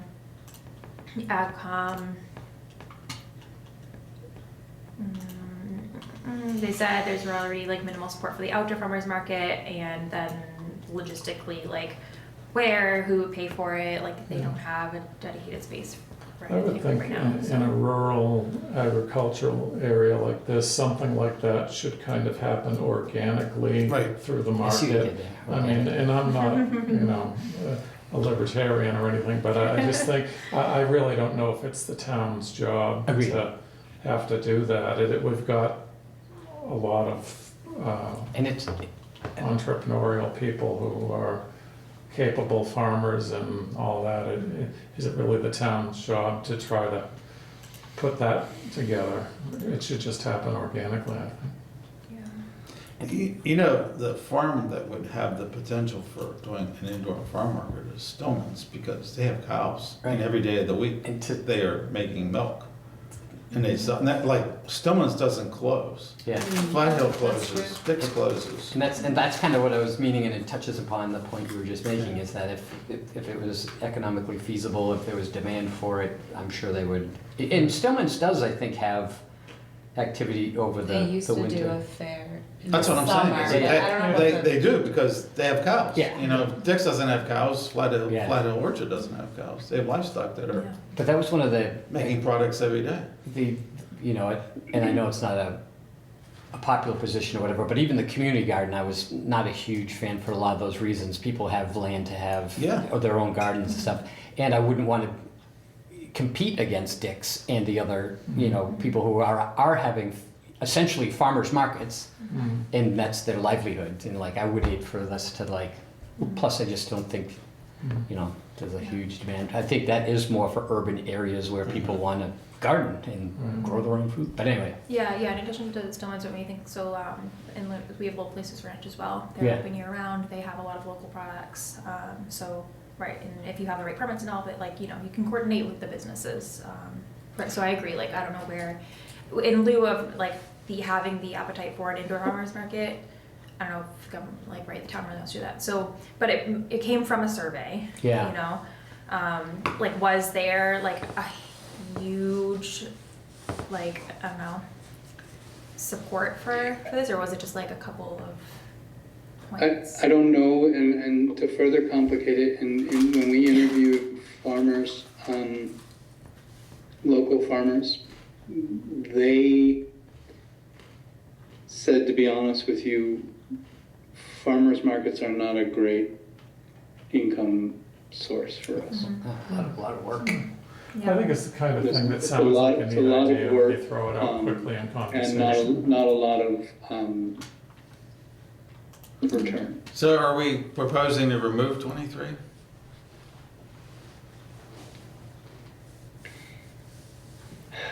I mean, when these things have happened, they've happened in places where an existing building that is sort of underused, right? And it's sort of an unavailable space. They tend to be temporary until a higher and better use comes around. Or there's a kind of pressing need, and frankly, they tend to be in places with a larger population. Right. And in order to sell these products, you need to have permits, you need to have like approvals, like, you know, you can't sell anything that is prepared food Yeah. without a residential kitchen permit or having you know, an approved commercial kitchen that you're using. You can't sell meats, you know, from your farm unless it's been like USDA packaged at a processing facility. Like, there's a lot more than just having a space for it. Yeah. You know, I mean, yeah, you can probably sell like soap, but like, you can't sell canned goods, you know, because you're not, again, like, you can sell like jams if you have a kitchen permit, but nothing like, you know, so I think a lot goes into it. So I agree, like, it's kind of a nice thing to have, and like, maybe, I don't know if there's like an area to like include the idea, but not have it be a formal recommendation. These are in or out? Yeah. And it's, You don't want to have like an appendix of like all the cool ideas that people like wanted, but in that didn't word, quite it's make it. compulsory. It's like, you shall establish. I think it's better to streamline the document too. When you have too much in there, everything gets watered down. So by cutting out things that are just kind of There you go, Ken. unlikely to happen. It's okay for us to take things, that's why we're doing this. That's true. Yeah, I'm okay with that. I mean, it was a nice to have rather than a must have. And I think it's well intentioned. I don't know that those who proposed it Thought it were through. fully aware of the challenges involved.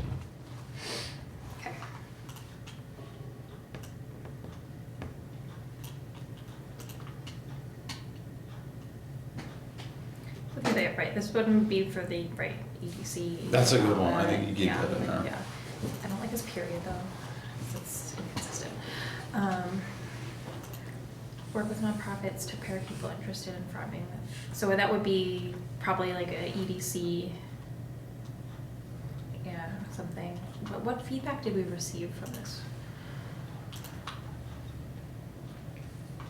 It's not AdCom. No one wanted to claim it, right? Yeah. It's kind of a weird one. It says, okay, so this does currently fall under the interpretation of EDC's charge to strengthen our business community, alongside with AdCom. EDC is actually interested in becoming more educated and working with nonprofits to strengthen the community as a whole. So they're saying it does fall under EDCs and it's something they're just. Then leave it in there. So, yeah. So in that case though, like we would just keep EDC. Yeah.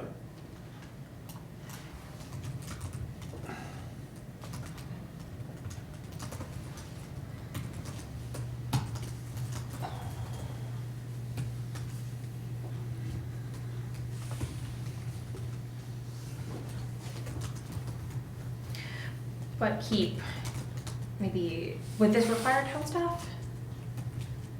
Do they work with the town staff? No, but it might involve down the road, someone like the teen club or someone like the schools. But I think that you just keep it general, yeah. I just wanted to essentially remove Yeah, the, yeah, I would definitely. The planner does work with the EDC. alright. Encourage small businesses in the town center. Sure. I think your planner is also planning in economic development. Yeah. Mhm. So.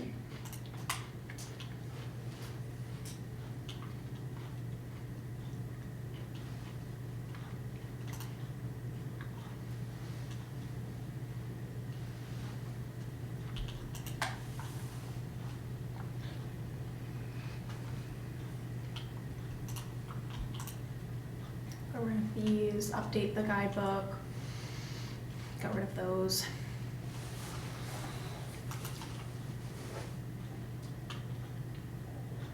We changed that. So this one here, review and modify zoning barriers to business investment. How is that different from this one? Let me make these closer for a minute.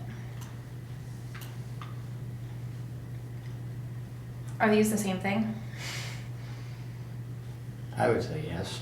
I mean, they're trying to accomplish, certainly try to accomplish the same thing. Right, like business investment, like I'm investing in a business by Yeah. opening a business.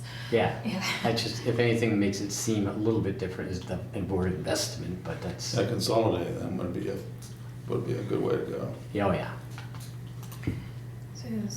So audit and alter existing bylaws and processes to Essentially, remove barriers for opening a business. yeah, essentially you want to attract and retain. Yeah.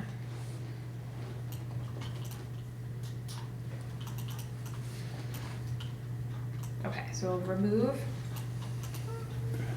this one. Combined with row. I don't know. 27. By not adopting a stormwater utility, sorry, how's that?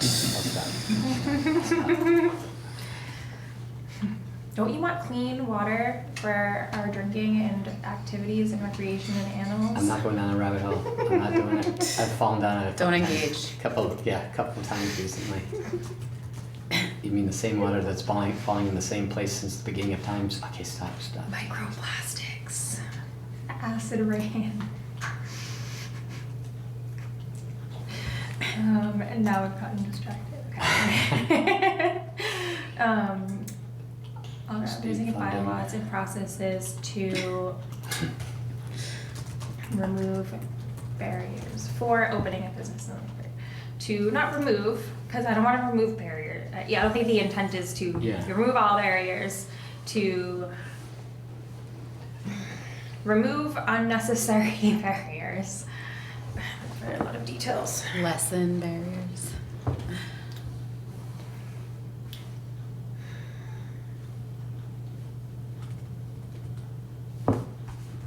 To facilitate the opening of businesses in Lunenburg. Yeah. Business friendly. Yeah. I mean, remove barriers is fairly common language. It's Yeah. I like that though. you obviously you don't want to remove. Well, let me rephrase. The degree to which you remove barriers really depends on the community and how easy you want it for businesses to be. I think the intention here is that the way things are written, and this is an overall issue with your bylaws and zoning, there are inconsistencies, there's repetition, because it's a document that's been added to over time. You get slightly different wording in slightly different places, and that can cause confusion. What about reduced barriers to business development in Lunenburg instead of reduced barriers? We're doing some good work late in the hour. Yeah. Yeah. And we're all really motivated by, like, we don't have to do this again. Assess and modify existing bylaws and process to reduce barriers to business development. I mean, do we really have to say like in Lunenburg? Right. Yeah.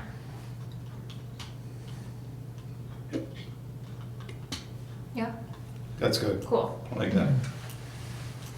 And then removing this one. Mhm. Okay. Yep. Sweet. Let me unhide. And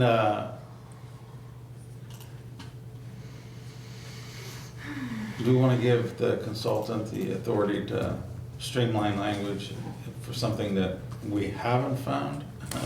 And they looked at it and said, no, this is consistent with what we've done tonight? Yeah, I think so. I do too. Yeah. Because then we'll see it again, you know, it has to go to planning board as well, so I think if there's an improvement to be made, as long as, If it's right, something, you just let us know. yeah, like, I say if it's something really dramatic, Yeah, that's- we're, Yeah. we're gonna know. Yeah, but yeah, I think that's a good idea. All right, support existing industrial and commercial areas / businesses. What did EDC have to say about that? That kind of does go hand in They said hand. that they're too open to interpretation to respond. So. I mean, those three, or those two there kind of go hand in hand with that. They do, but they're different. Yeah. You know, like, I'm thinking about a place like, Keating, you know, and their huge, mineral extraction processes. That's different than I want to open up a business. Oh, yeah. You know, and what we're saying is, we want BJ Keating to stay in business. Yeah, as long as they don't run out of earth.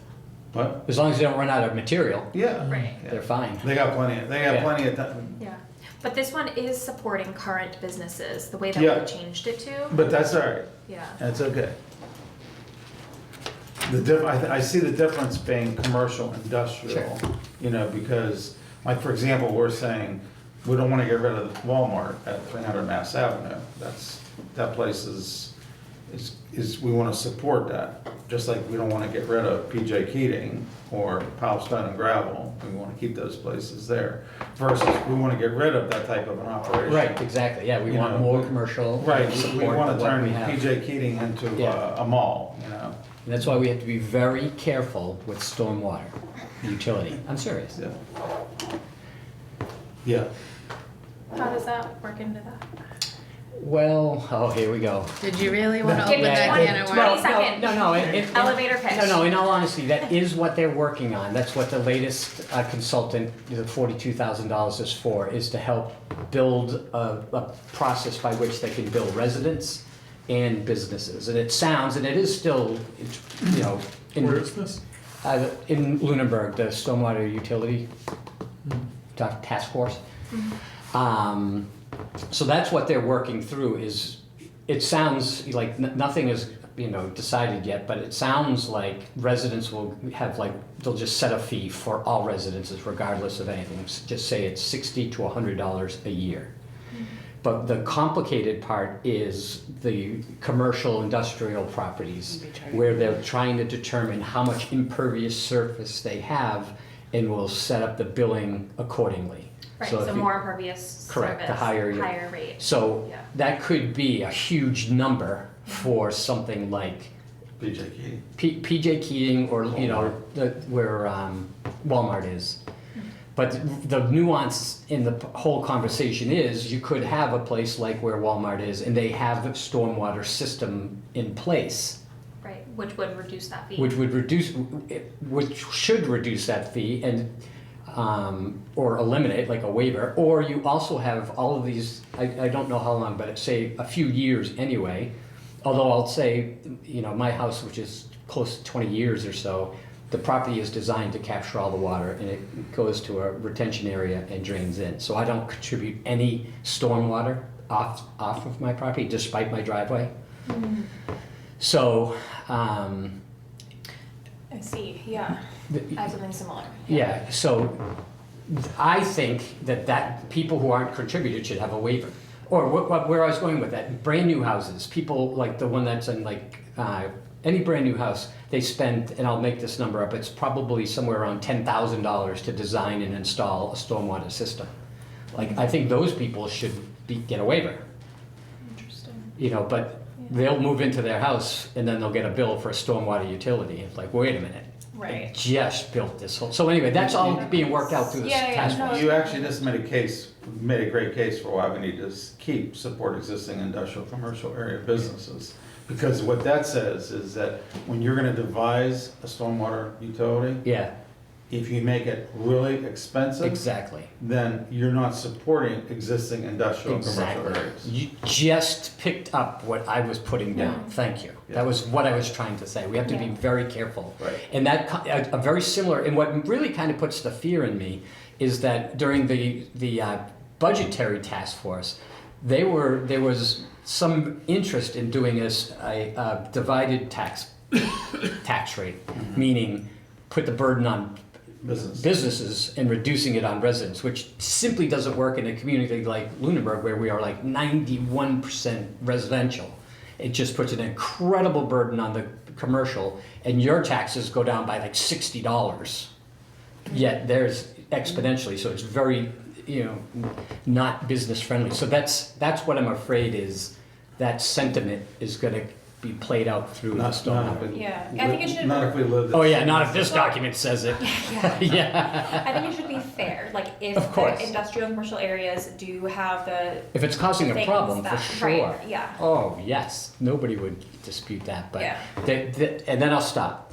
But the reality is, like, these projects that they want to fund with that money have traditionally been funded through regular budgetary process, meaning we have to add money to the DPW budget, which means we're going to have to pull money from other places or new growth. But because of the tight constraints of the budget, that could potentially mean an override. So instead of it, they get to stormwater utility, which is a workaround of Proposition 2.5. So Yeah. it's sort of like the schools. It's like, well, geez, the schools don't have enough money in our normal budgetary process. Maybe we should have a school utility fund and bypass 2.5. The It's benefit- legal, it's legitimate. I'm not saying it's. Yeah, I think the benefit though was that if you didn't use that money for that, it can't be used elsewhere. Yeah. Like it can if it's included in the regular budget. So Yeah. that's like one pro. I went down the rabbit hole. I was trying not to. But thank you for letting me say it once more time. You have the interest, Yeah. so and it's relevant. Okay, support existing industrial. Is there any more like specifics or changes that we want to add to this, or do we really want to just keep it this open ended and just say like, yep? Open-ended. Yeah, I like it because we need to support. And this goes back to, I read Adam Burney's comments. Adam took the opportunity to look at what we've been working on. And of course, he was kind of the drafter of the statement of work that led to the master plan. And he's always been an advocate for the plan to be updated. And I think that, one of my concerns with Adam's comments was that they were maybe more specific than what they should have been. And I think it also, so I think there's a lot to be gained from having more general recommendations that launches discussions that could go in multiple ways. Whereas if you're very specific with your recommendations, I think that what happens is that, first of all, we haven't had a chance to test those. We did test these general recommendations with the planning meetings, the public meetings that we've had to talk about the plan. And we've made changes to make in most cases, we made the changes, I think, to be more general rather than more specific. So I think we're heading in the right direction from that standpoint. No, that's my opinion. Yeah. I think. Yeah, and I think that, in line with that, rather than be specific with the recommendations, we're using the descriptions as I keep saying this, but I think it's useful to repeat it. It could include things such as, and then you have a list of possible things to explore Right. or to reject. But they're listed, but they're not listed as compulsory. They're avenues of that could achieve some of these things. Speaking of that then, so the mountain bike trail network in Dog Park, like is there like a recommendation that like these types of things could fall under as like here are examples of, like, here are the things that are included in this type of thing that, Instead of having their own. yeah, Don't we have recreational, yeah. where is that at? We had kind of a generalized statement about recreational facilities.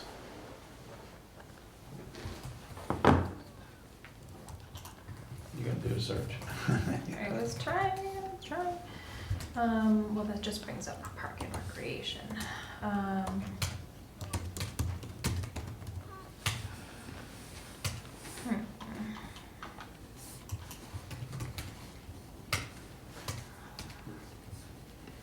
Maintenance of existing parks and playgrounds.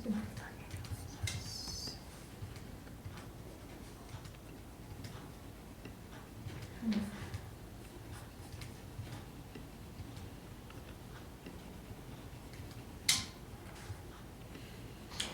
I don't think so. I don't think there's like a combined one. That being said, do we want to organize it in a way that these are I'd say, given that, combined? let's just let the recommendations stand. They're not outlandish. They're not, you know, they'll have legs if people want them to have legs. Okay. And I think there are many ways to achieve them, right? Yeah. So Marshall Park, for example, is part of it. There's a dog park proposed in that and currently used in that way, but that may not be, you know, the only way. So. Marshall Park has a dog park included? No, he's saying if you wanted to. Oh, okay, yeah. Okay. Oh, okay. The only problem is that if we had a dog park at Marshall Park for the town of Lunenburg, that's all there would be at Marshall Park. Because we have so many dogs in this town. We got dog walkers that are walking 5 and 6 dogs a day, you know. Now, how does something like that actually get on there? That one person says dog park, does it get on there?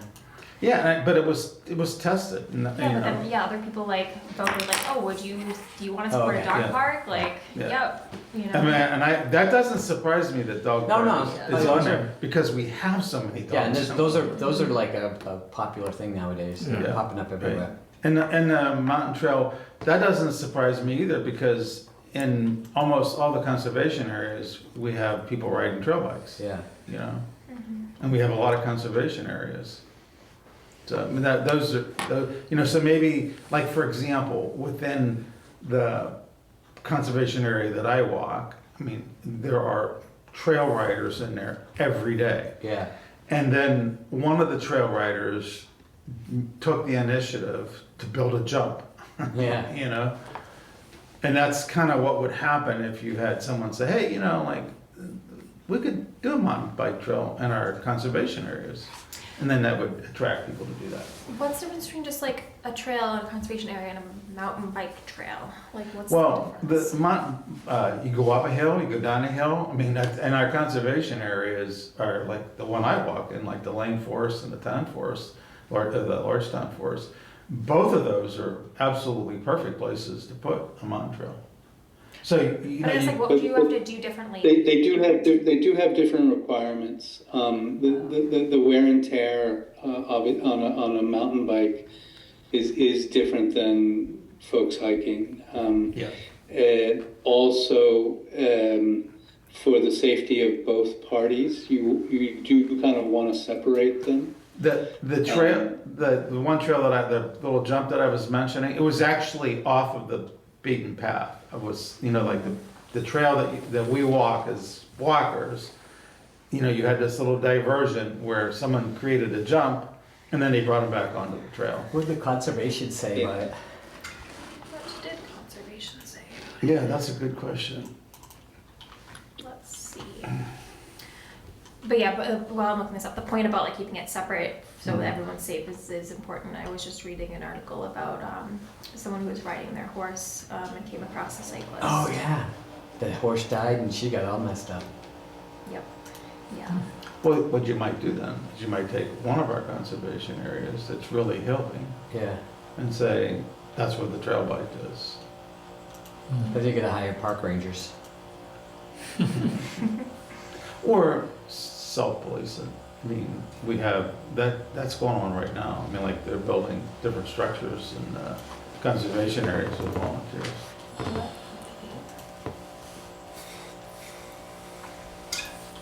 And Teddy, feel free to chime in here as well.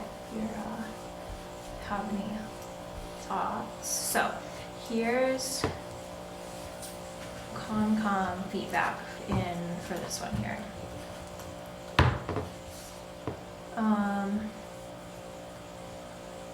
They have a land use regulation, this figured, with permitted uses. And then it has the powers and duties. Current land use regulation allows for expansion of the existing multi-use trails with their review and permission, but there's no directive to expand the trails. There's no impact if the regulation's not altered. If mandated, it would require municipal. So like, yeah, like if we're requiring, but it sounds like you could make this, it just needs to be, if you're gonna expand something, it just needs to have approval by Concom. Right. So, Yeah, the Conservation Commission doesn't really go out of its way to do these things. They just generally approve or disapprove of requests. mhm.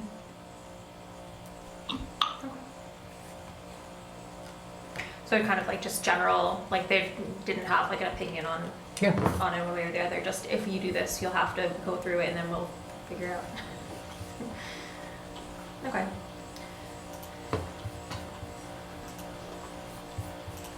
Yeah.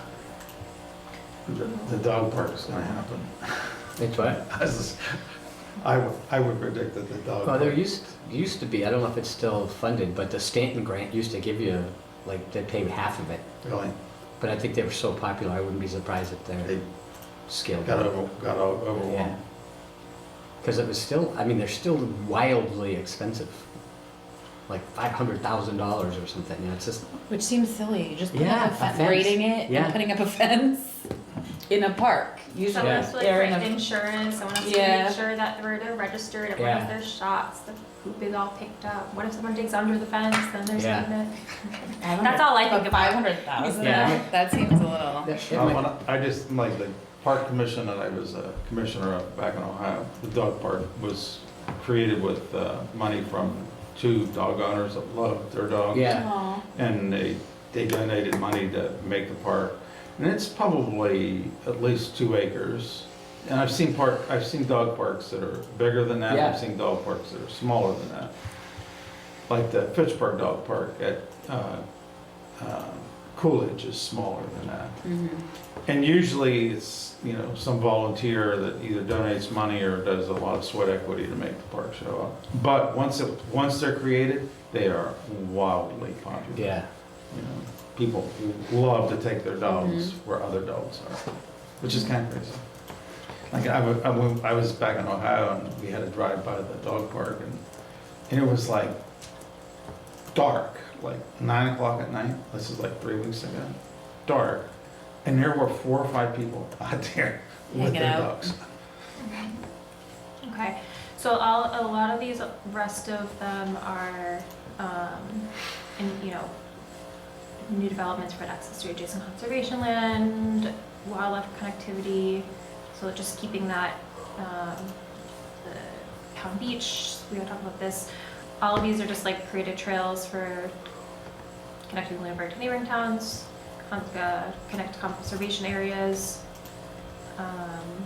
develop walking trail, maintenance of parks and playgrounds, improve parking and access to all trails in town. So I think all of those are pretty good as written. A lot of these we already went through. Develop a community garden. It's still like nice to have, right? Yeah. So, yeah. I'd say that's generic enough. We Yeah. can leave that there. That'll either get legs or not. So Yeah. my prediction is it won't because we're in a rural area. Yeah. That one would be Instead of a community garden, I wish there was some way we could like promote people just using their yard space rather than for grass to grow Yes. native species that are like bolster our community and help us mitigate the impacts of climate change in the long run. Yeah, I'm thinking of like the invasive plant committee Pepperell has, but I'm thinking of, isn't there like a The North County Land Trust does the invasive erasers, and they go to towns all around actually. But I'm currently working on a project with it's called Grad Camp. It's like climate adaptation mitigation partners for graduate students. And I'm doing a project on sustainable landscaping at the moment. If anyone's interested, I can send it to you later. But I think getting people away from like just having grass monoculture all over town would go a long way as far as water infiltration, minimizing like runoff and stormwater management, because deeper roots and perennial plants like absorb and hold more water. And on top of that, you are growing food and you're building soil regeneratively over time, whereas like grass lawns don't really do that. Yep. Where's the piece about development and What? where it says when a developer is going to build, he needs to look at connections to conservation? Oh, area? wildlife connectivity. Yeah, where's that at? Because that might be a place to put that.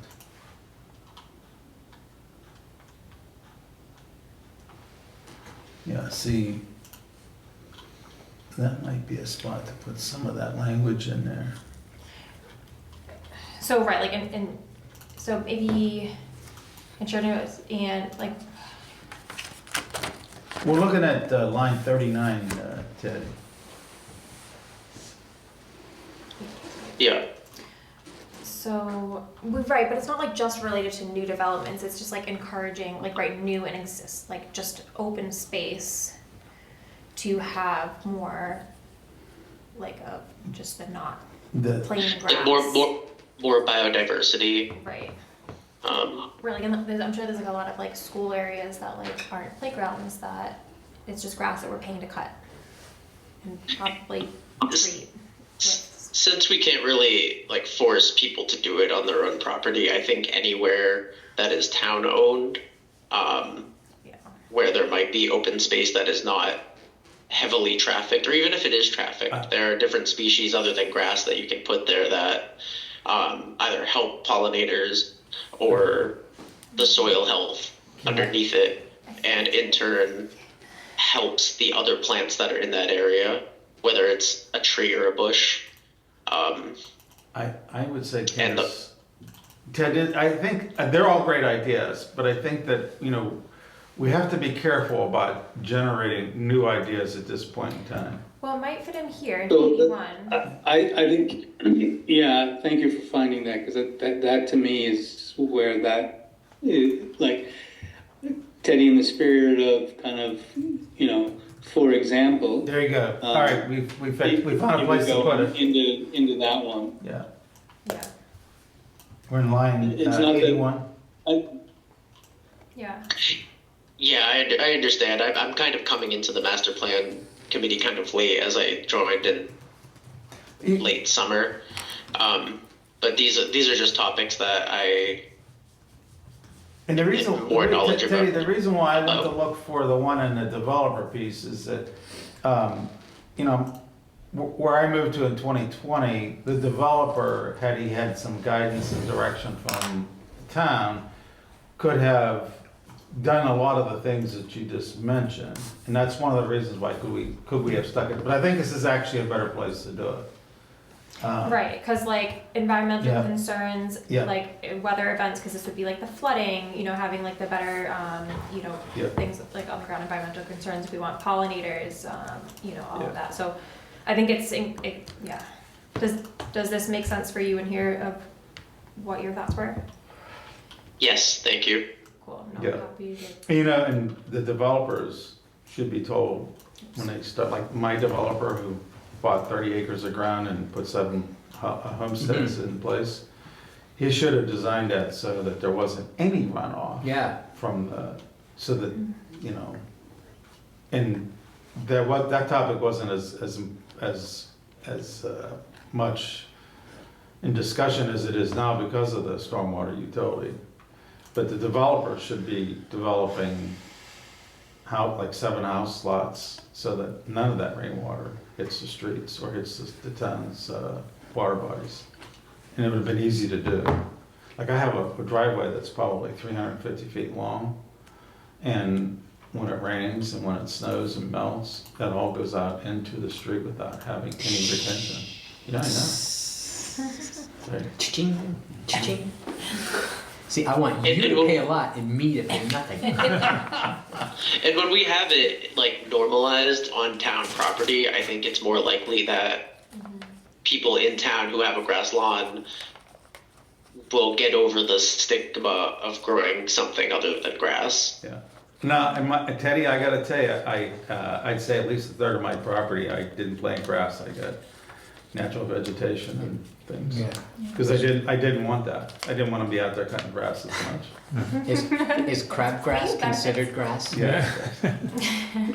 More broadleaf, you know? This brings back memories of when we told the generals at Wright-Patterson Air Force Base that we were going to let a bunch of the fairway go into the rough at the 3 golf courses at Wright-Patterson Air Force Base. And you would have thought that we were traitors. The generals all had a fit when they discovered that we were going to let these lush fairways turn into places in I there. bet. But it's the same thing you're talking about, Teddy. So this one here is develop a plan for borrowing agricultural land for a fence out of the growing season when town-owned property is not available. It's very specific, but And that's because we're gonna do that. That's in there. And this is a one-time event, the 300th anniversary. You know, we're gonna go use Hollis Hills Tree Farm for the bonfire. It seems like a really weird thing to have on a master plan, but very specific. I'm fine. I understand your point. Yeah. But there might be other big events. Yeah, I get it. Yeah. All right. Continue to maintain your program fence. Plan. Okay. Uniform town signage. So this one got some feedback. I think Adam had some. Yeah, the school had problems with In the that too. school. Yeah. So this one, the school liked the idea of having a guideline for if there was opportunities to choose like certain colors or things and stuff to like help them choose to have alignment. So things will look the same. However, like obviously they have things that are donated and this, that, so they want it to be a requirement, which I think is fine. So maybe we can change this to be, I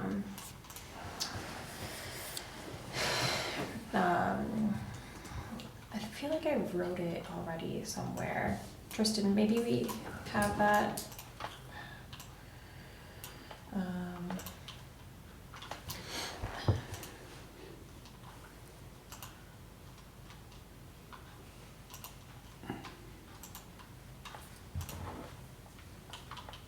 I think It's in the it's school. pretty. I think It's still the same. I think it's pretty generally worded, Kim.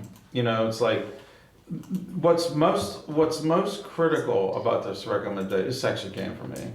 Was that there be a town signage policy, starting with the town buildings. Yeah, but there was, I put together words.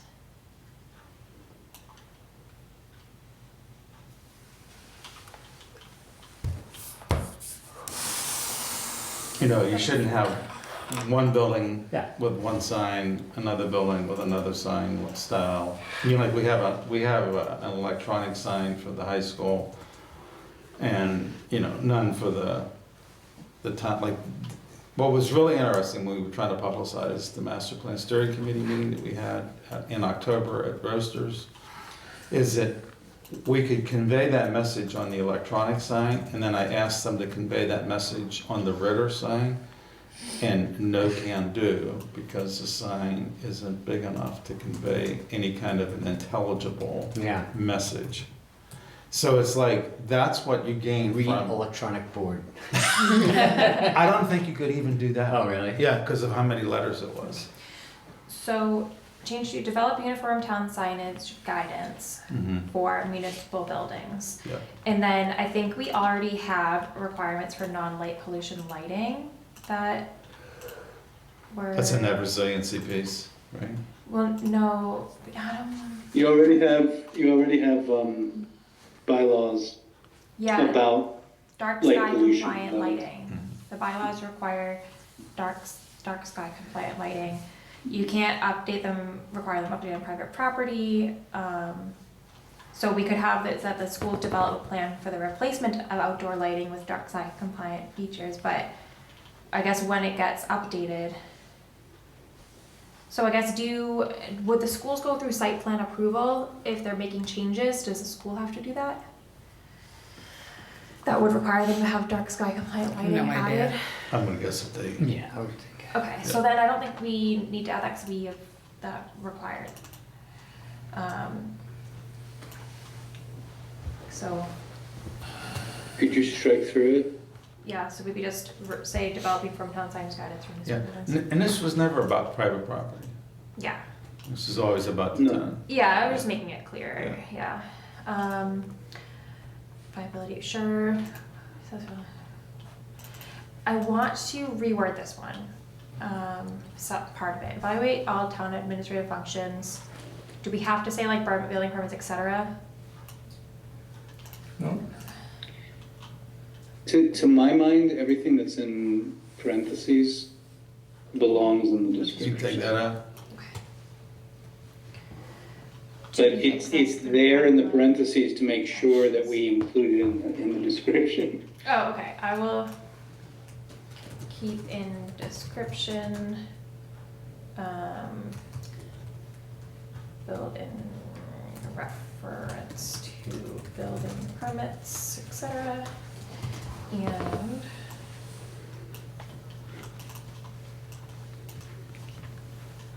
is the OpenGov a part of this? Yeah. Or maybe that just goes in Yeah. the description? Oh, not part of that, yeah.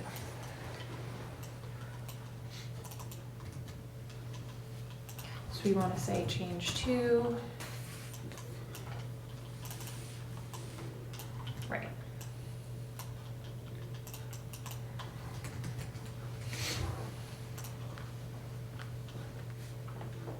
Yeah, okay.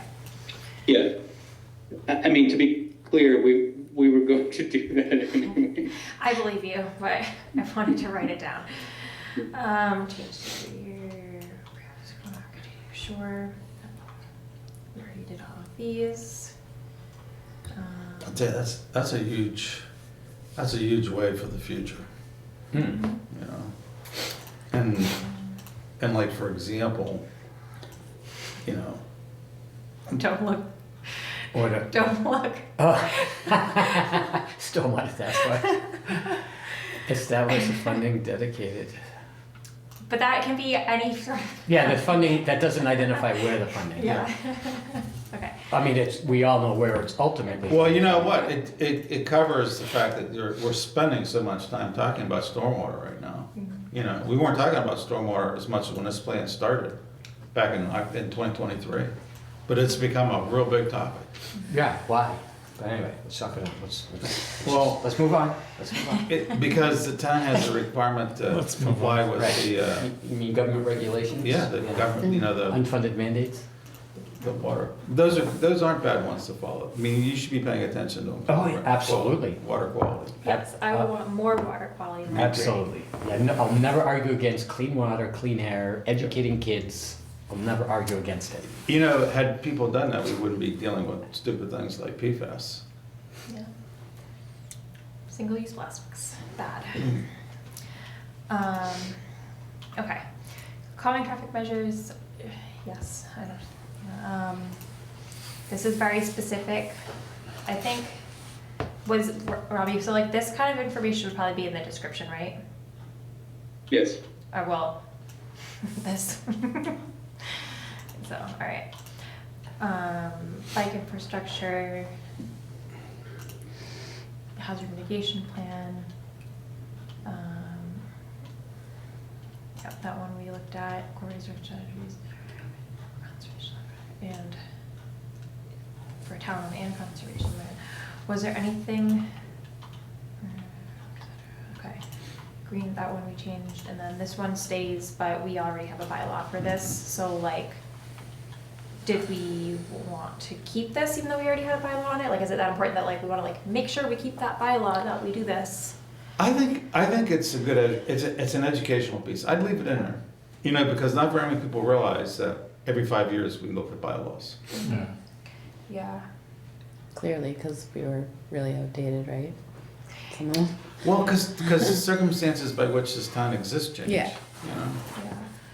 But also, like, the bylaw review committee was formed and sent out a request for feedback about that, and was due December 1st. So there wasn't really, like, a lot of time to, like, digest that this is happening, because that was only sent out in October. So that gave the town 2 months to like come up with, Yeah. hey, what bylaws do you think? Aren't Like, you guys talking about that on the select board right now? Well, yeah, we're two that we were chatting about last night. But there's a bylaw review committee that's going through them all, yeah. Right, they go through them all, but then people who have, it's like, hey, you should look at this. Yeah, and I think that's what they're, But what their call was, tell us whether you think there's something that should be changed. and I think they're working on it and are gonna do like community outreach on them and get people's input on. oh, so it's not, okay, so there's gonna be more to it than just, hey, they're in this 2-month period, give us what you have. Yeah, I Okay. keep meaning to go to one of the meetings, but How are they getting community input, do you know? I think that's part of the discussion of how they will do it, yeah. I don't know. Is that done by state mandate or is it No, it's a just? bylaw. Our bylaw says every 5 5 years. years, okay. Yeah. on a- Which actually makes Unless we sense. change the bylaw to. Yeah, yeah. Let's change it to 10. And that's the reason why this one should stay. Because, you know, like we Oh, should okay. say, I we was gonna should say say, according to the bylaw, in case the bylaw changes, but you're saying it should say 5 no matter what? well, no, what it says is that maybe we shouldn't be doing it every 5 years, and we should do it once every 10 years. No. You know?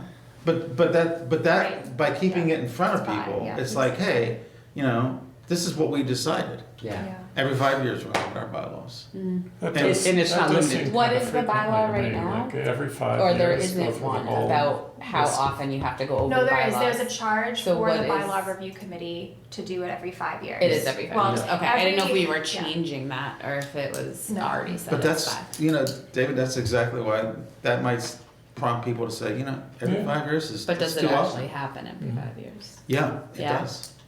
Now, like, you know, we didn't vote, we probably should have been voting on this either at special town meeting in 2025. Yeah. We're gonna probably vote on bylaw changes. Yeah, it's- And they don't It do says big in the things. year, Following. They don't year do a big following the change. year that the committee was Like, appointed. I think the most significant contribution So in 2026, we would Was be voting on the bylaws changing from select, 2025. select members, select board, it was Well, from getting the- rid of gender. Yeah, It's yeah, like- From the Retroactive. committee, so no, it's not retroactive, it's, the committee forms in 2025 and goes through and says, here are all the bylaws that like we wanna change, and then in 2026, they're required to have that vote So on then the in things that they've done. 2031, they would do it, or It's 2030? the 5 and 0, like so. Well, no, right, every 5 years they would be formed, but the bylaws have to be voted on the following year for those committee, yeah, So so, it's established every 5 years. yeah, so the but tw- still every 5 years they vote, but it's just like the year after. Right. it's the stuff, yeah, But yeah. David makes a good point. That's pretty frequent. Yeah, it's Yeah, actually and- specific and says in each year ending in 5 or 0. So it's not only every 5 years; it's Yeah. every like 0 and 5. And of course, they can be, if we come across a problem, we can change it at any point, but this just forces the review. It's like, that's when they changed selectmen to gender neutral. Select. Select Select boards, boards. yeah. Yeah. Yeah, Select board. that was probably the Because it- most yeah. significant bylaw change. Yeah. Yeah. Okay. I. 5 and 0 is easy to remember than like 7 and 4. Yeah, 72. Yeah, no math. 72. Yeah. We do the math. Or 8 Um, and 4, whatever.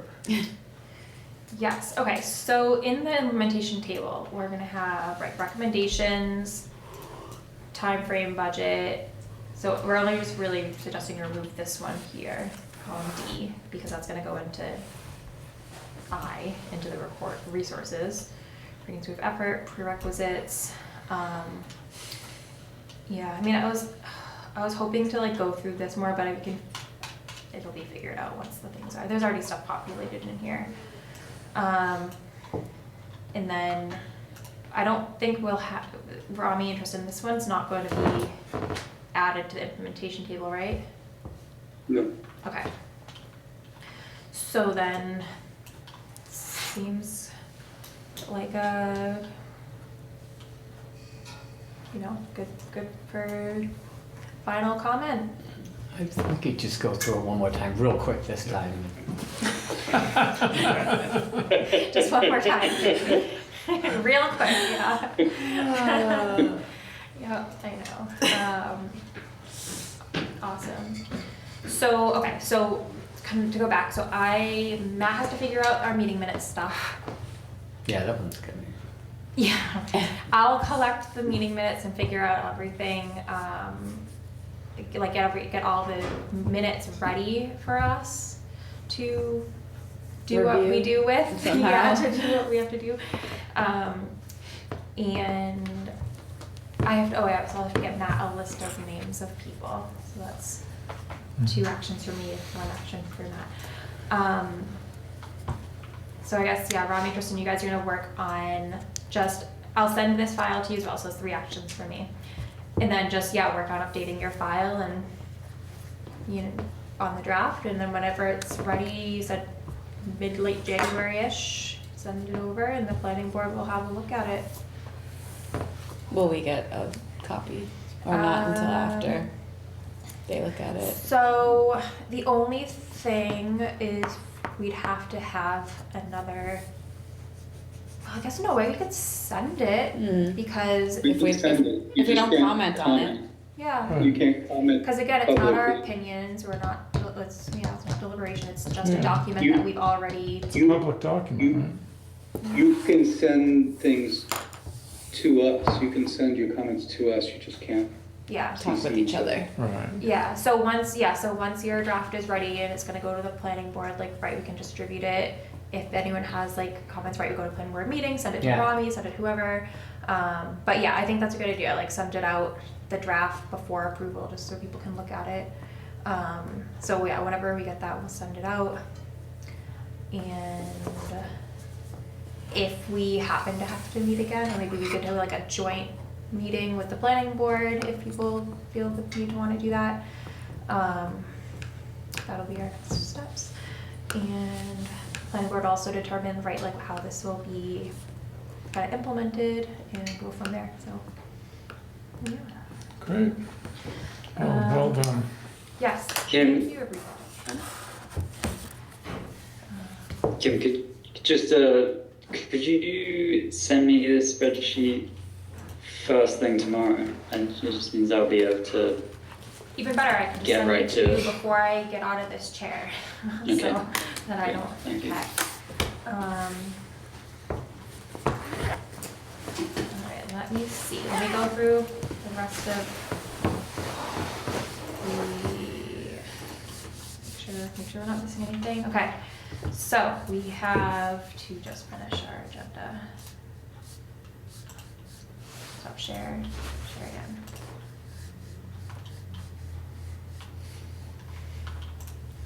And okay, any public comment? Nope. All right, so I will make a motion to adjourn. I second. All right, so roll call vote because we have folks on the line. So I'll start with Teddy, Aye. Glenn, Aye. Emily, Aye. David, Aye. Tony, Aye. and I for myself adjourned at 9:05 p.m.